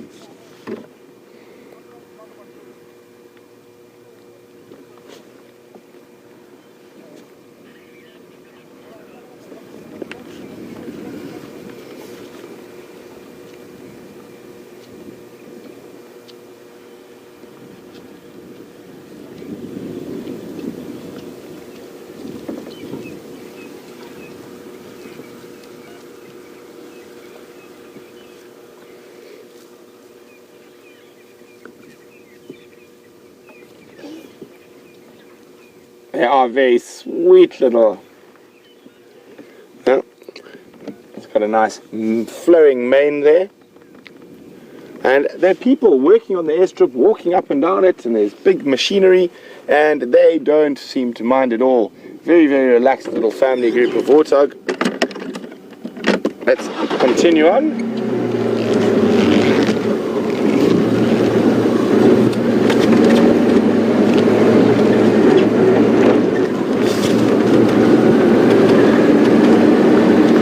So what we're going to do is we're going to do a quick loop down to the Arathusa waterhole and see if we can add a few more bird species, and we'll head our way and spend the last few minutes, or 10 or 15 minutes of drive with Shadow and Madiba. We just give all the other guys a chance to go view them, and then we'll be back. But I think we're on about, we must be close on 30. So it is going to be quite a push to get to 50 in the last little bit, but we can definitely give it a good go. Quick, Brian, now we're going to do Ferrari birding, and another common one I haven't added yet. There's a red-billed hornbill.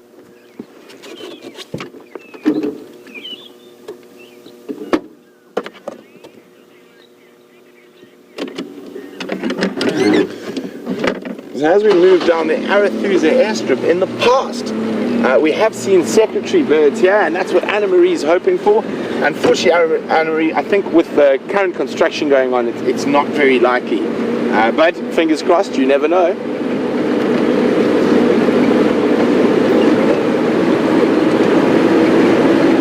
There's some more impala. They also don't seem to mind the construction.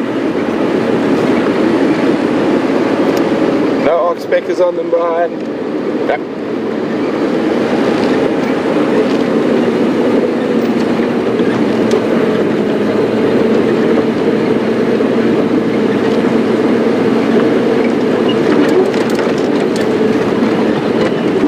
And there we have a large, slightly dismembered caterpillar who is a bit ill and is gone for, the engine seems to have left it and gone for repair.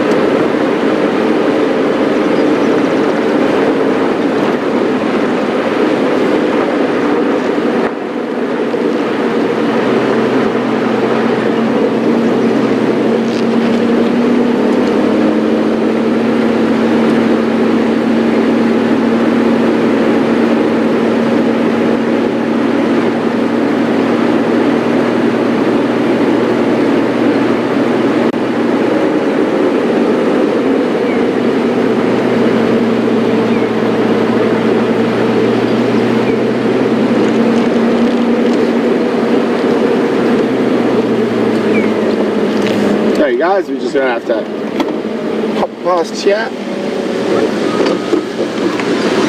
Morning, morning, morning. Enjoy. Johnny. We'll see you there a bit later. Ciao, ciao. Sorry guys, morning meeting. Very friendly and brief one. And as we keep moving here, and we pass some impala here as we head down towards the waterhole.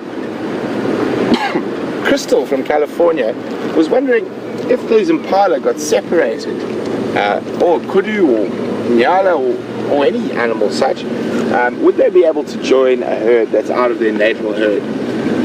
they would in certain circumstances, and I think with impala herds and that, there is quite a lot of movement between them, and they mix and match and intermash and move out. And with all the non-territorial species like kudu and inyala, I don't foresee it being too much of a problem joining a non-natal herd, and even with wildebeest. So yes, it would be possible, Crystal, for them to join the non-natal herd. It's got a bit warmer, the birding's got a bit trickier, so that's why we're going to head down towards the waterhole and towards the drainage lines where it's a bit cooler. As you can see, I've already lost my jersey, and it is, I think, going to be a serious scorcher of a day.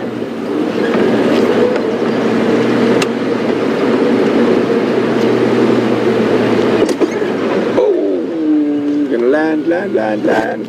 No, flying over at high speed was a pair of lesser blue-eared glossy starlings. Oh, we got another nice species to add to the list. One you all know very well. And the squirrels aren't happy with them being around. Bateleur.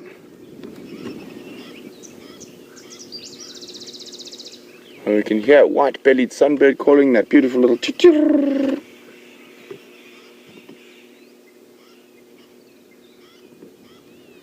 So there we go, a bateleur eagle. And let's go see what's around the water's edge.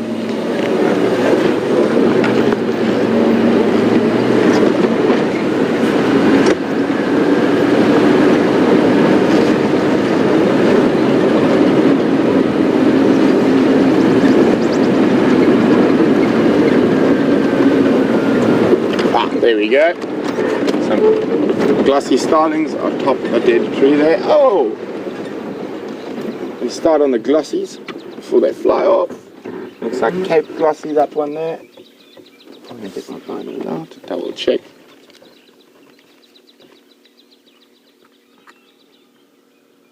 Yeah, Cape glossy starling, and then on the ground to the left we have helmeted guinea fowl.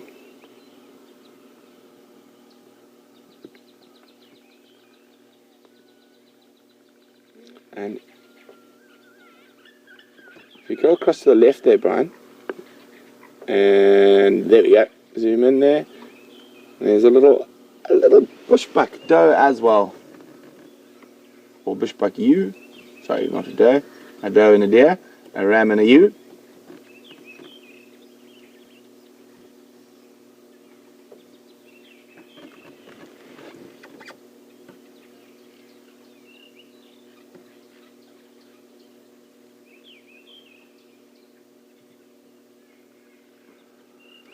What a peaceful little scene, guinea fowls and bushbuck feeding under that African ebony or jackalberry tree.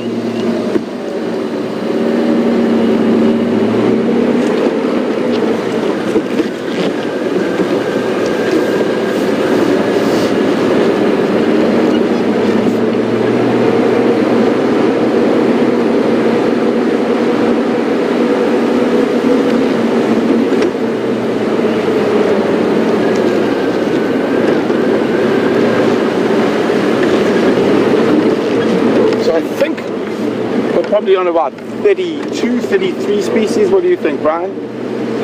At least. So guys, remind me on how many bird species we are, and you can do that by emailing us questions@wildearth.tv or use the hashtag SafariLive on Twitter while we search desperately for another 20 species.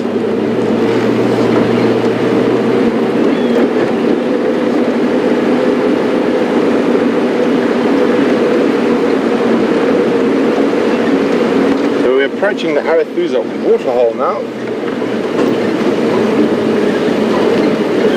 Hoping to add a few aquatic species of birds to our list. Things like jacanas, maybe three-banded plover, grey heron. But who knows what it will hold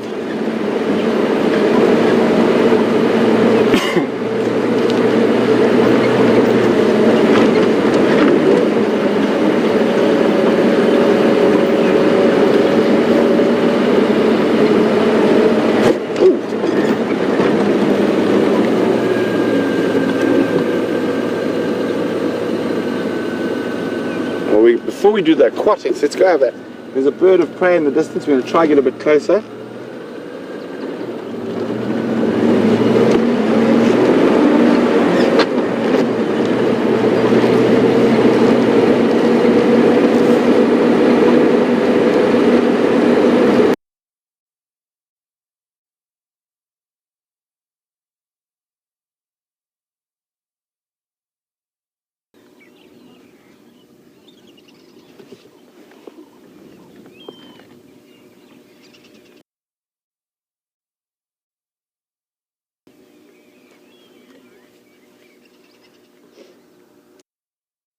So thanks to Raisa, who says we're on 28 species so far.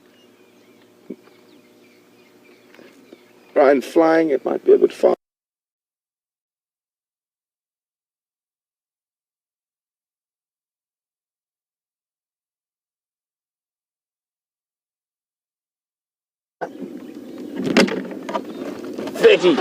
So Raisa, thanks, said we're on 28 plus the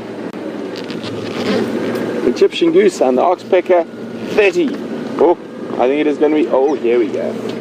LBJs, guys. Little brown jobs. On the ground here, we've got a 3-banded plover, nice. Before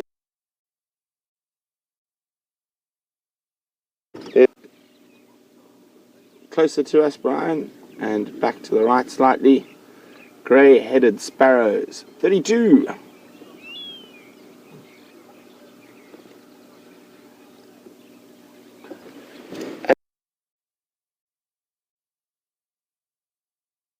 Bananas. So, those of you not sure, jacanas are one of the strangest sort of birds around. They are polygamous, which means the females will mate with multiple males and leave the males to look after the eggs and raise the youngs. Unfortunately, they are right in front of the lodge and we can't actually get any closer than we are at the moment.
So guys, sorry about that. It seems like we had a little bit of technical difficulties there, some signal breakup, and at the time, Raisa, you see that little duiker shoot across the road, Raisa let us know we had 28 species to date. We are now, but that's not including the ones we just saw at the dam.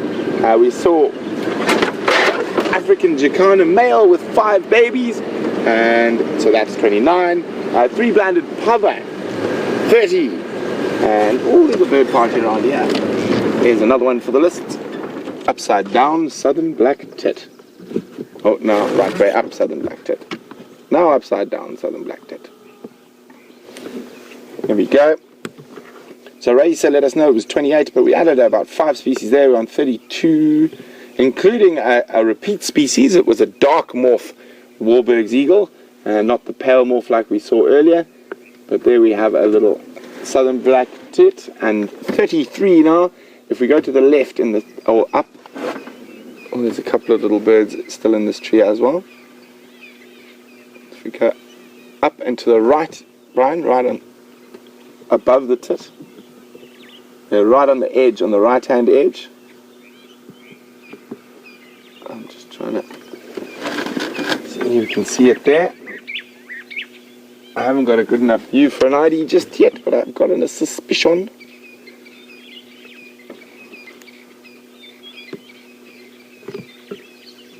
There we go, very pretty. There we go, I don't know if you can see it there. I don't know if you saw that nice bright yellow breast. A yellow-breasted apalus. And then to the left, I think it could be another one. Yeah, it is it? I can't see, you keep moving.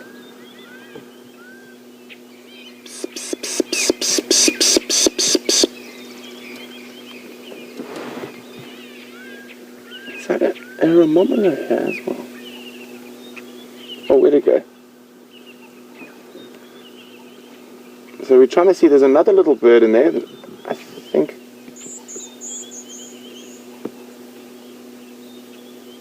It's the other apalus. Very pretty birds. And I'm hoping quite a few of you might have added a few new bird species to your lists today.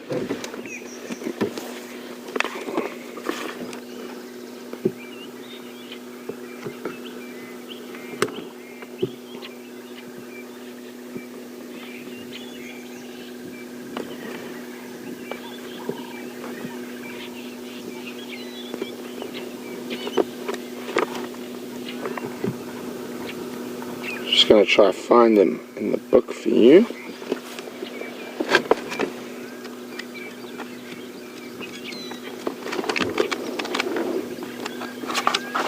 So we are doing well. I don't know if we're going to make that 50. It was quite an adventurous number, but always worth trying.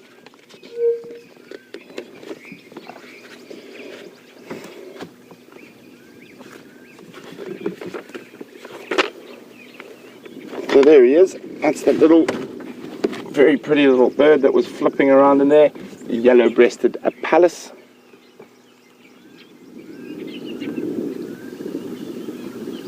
And there's the male's got that very little black mark on the bottom, and the female, not quite as broad a yellow breastband, but and also lacks that little dark spot. Oh, nice little stop. 2 more species there.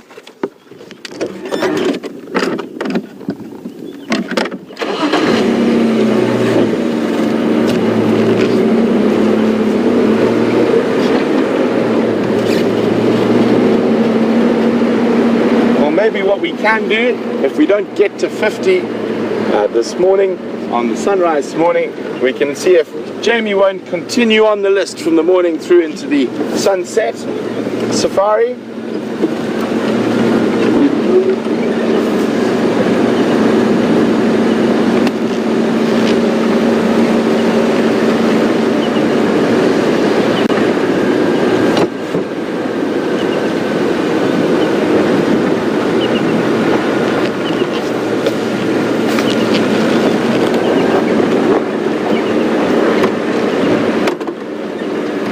So since we've been spending quite a bit of time with birds on this sunrise safari, I've got a few questions about them and what birds we might get here. I can hear a kingfisher calling. Spotting it might be a bit difficult. Far off. I think you might be able to pick up the audio.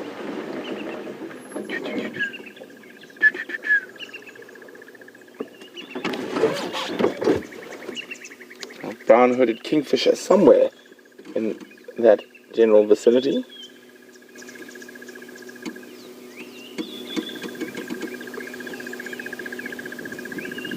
So Molly would like to know whether we get African grey parrots here. Unfortunately not.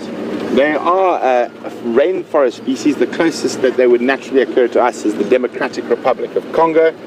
I've been very fortunate to see them in the wild up in Gabon and in Congo Brazzaville, and huge flocks, thousands of them flying through the rainforest and calling the most wonderful, they're amazing birds, feeding mostly off oil palms or raffia palm nuts.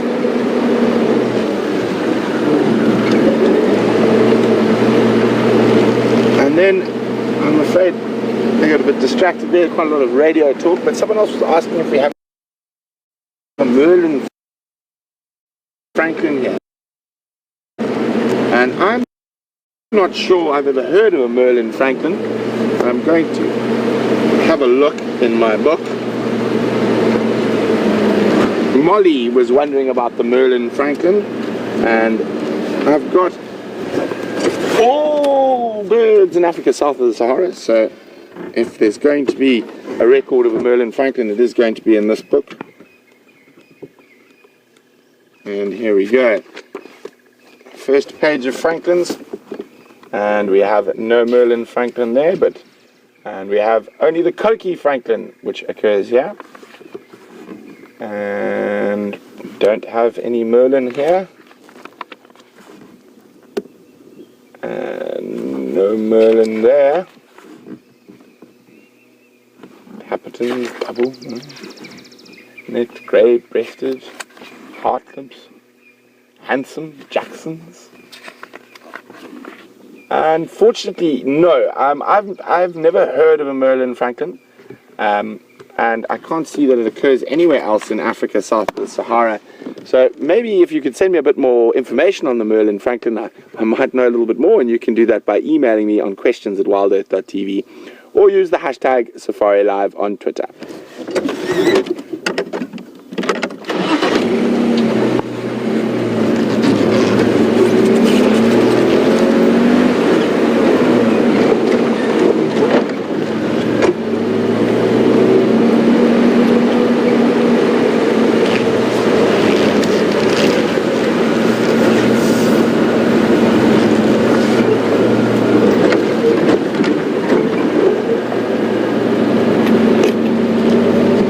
That last little birding section we saw there, the race is just wondering what was it. It was a palace and a southern black tit.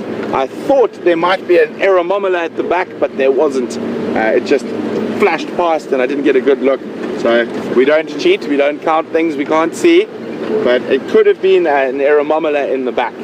And for those of you who are wondering about aeromomolas, I remember I had a very big problem with aeromomolas as a child, saying an aeromomola.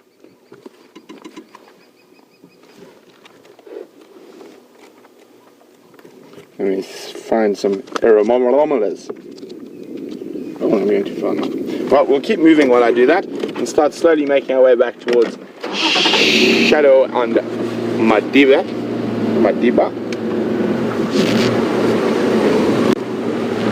There have been a few greetings to the thumb. And the thumb greets you back.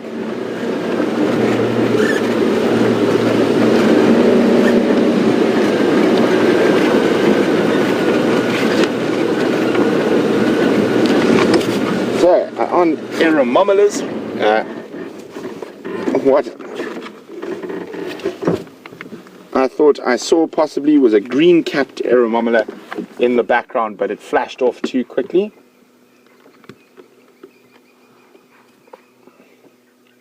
Here we go, number 6. And the other aeromomolas we get here is also the yellow-bellied aeromomola. And the burnt-necked aeromomola, number 3.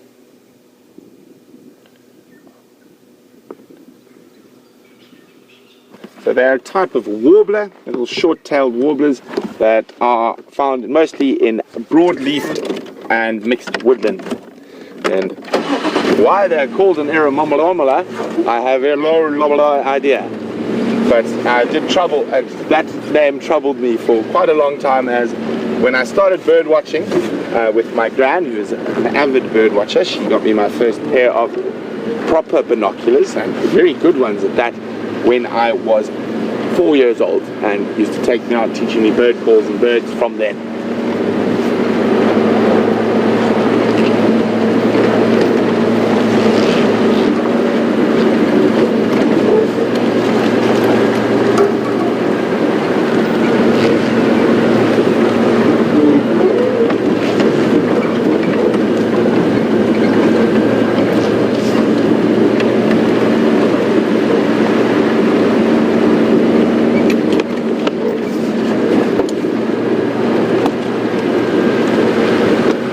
So Molly, thanks for your question about the Merlin Francolin. Georgianne and RC think they have figured it out, that it wasn't a Francolin you're after, it was actually a falcon. And I'm going to find the falcons for you shortly. And a Merlin falcon does not occur here to my knowledge, if I remember correctly in the recesses of my brain somewhere, that it is up on sort of towards Egypt and the Sahara.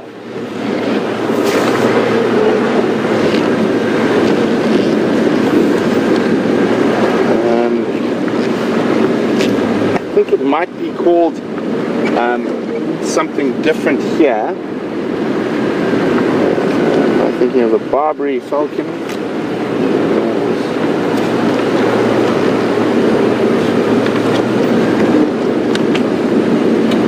I'm afraid again, I think a Merlin falcon might occur in the Middle East, maybe Europe, unless it's another name for one of the other falcons. Our falcon species that we get here out of the true falcons, the falcons, so not quite often, quite a few kestrels and things are also called falcons, even though they're not. And the same goes for kestrels that are called, which are not as well. But I'm not sure. I'm guessing would be one of the being called a Merlin falcon. It would be one of the falcons that can be and has been used for falconry in the past. So probably it's going to be a Lana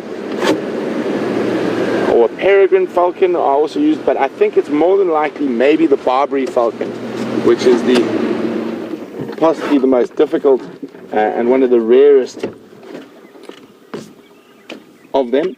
And obviously that was used by a lot of the Arab sheikhs and whatnot as a falconry pet, the Barbary falcon. But we do not have, as far as I can see, a Merlin falcon naturally occurring in Africa. And then Brian's found a white-backed vulture. Sorry guys, it's going to be on the Game Drive channel for a second. Stations, what's the update on Shadow and Madiba? Copy, thanks Sean. I'd like to take first standby.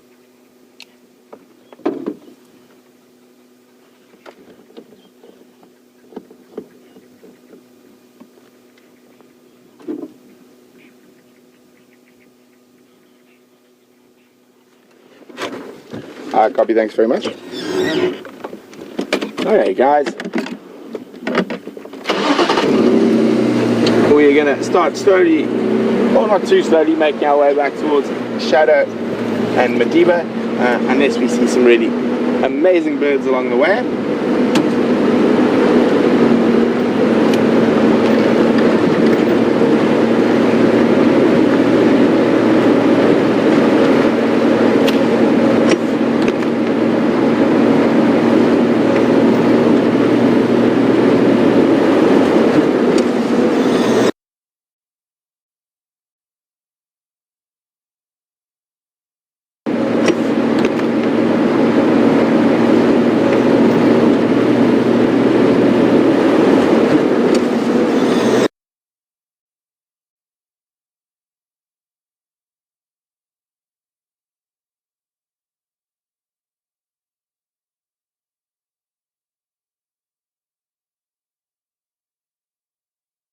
to go in there. Now that everyone's gone through, we should be able to just sit there till the end of the safari without having to move at all and enjoy these leopards to their fullest.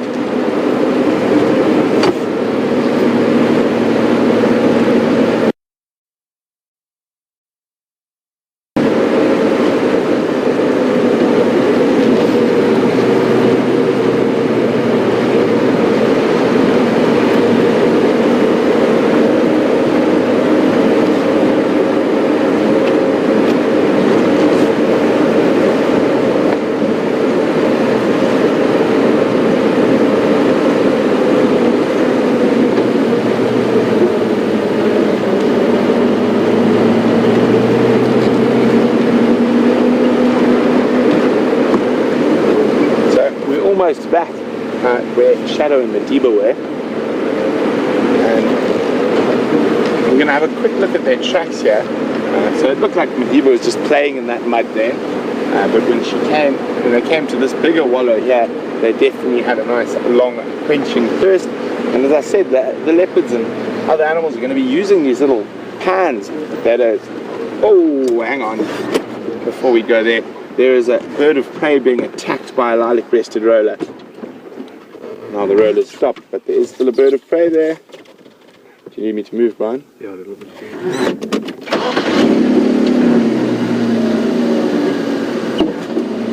What have we got there? Very difficult with that light. And another dark warbird's eagle, I'm afraid. See that little crest? Roller possibly has a nest in that dead marula tree, and that's why it was attacking.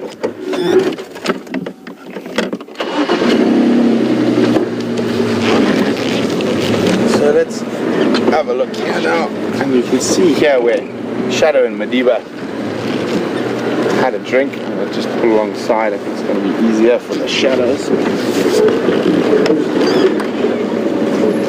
How's that, Brian? You can catch the footprints there.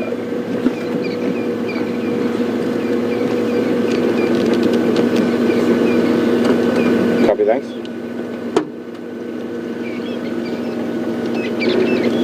So as we look at this little mud wallow and a little bit of water here, Lucy's wondering, well, how do these come into being? Well, obviously there'll be a little depression in the ground, and quite a lot of animals like to roll in the mud to deal with parasites. So this was probably started by something small like a warthog, and it would have been enlarged, and eventually buffalo will enlarge it, and then elephants might come play in it and make it even bigger. So it's a gradual process, and all the animals play their part in enlarging and making these pans or water holes.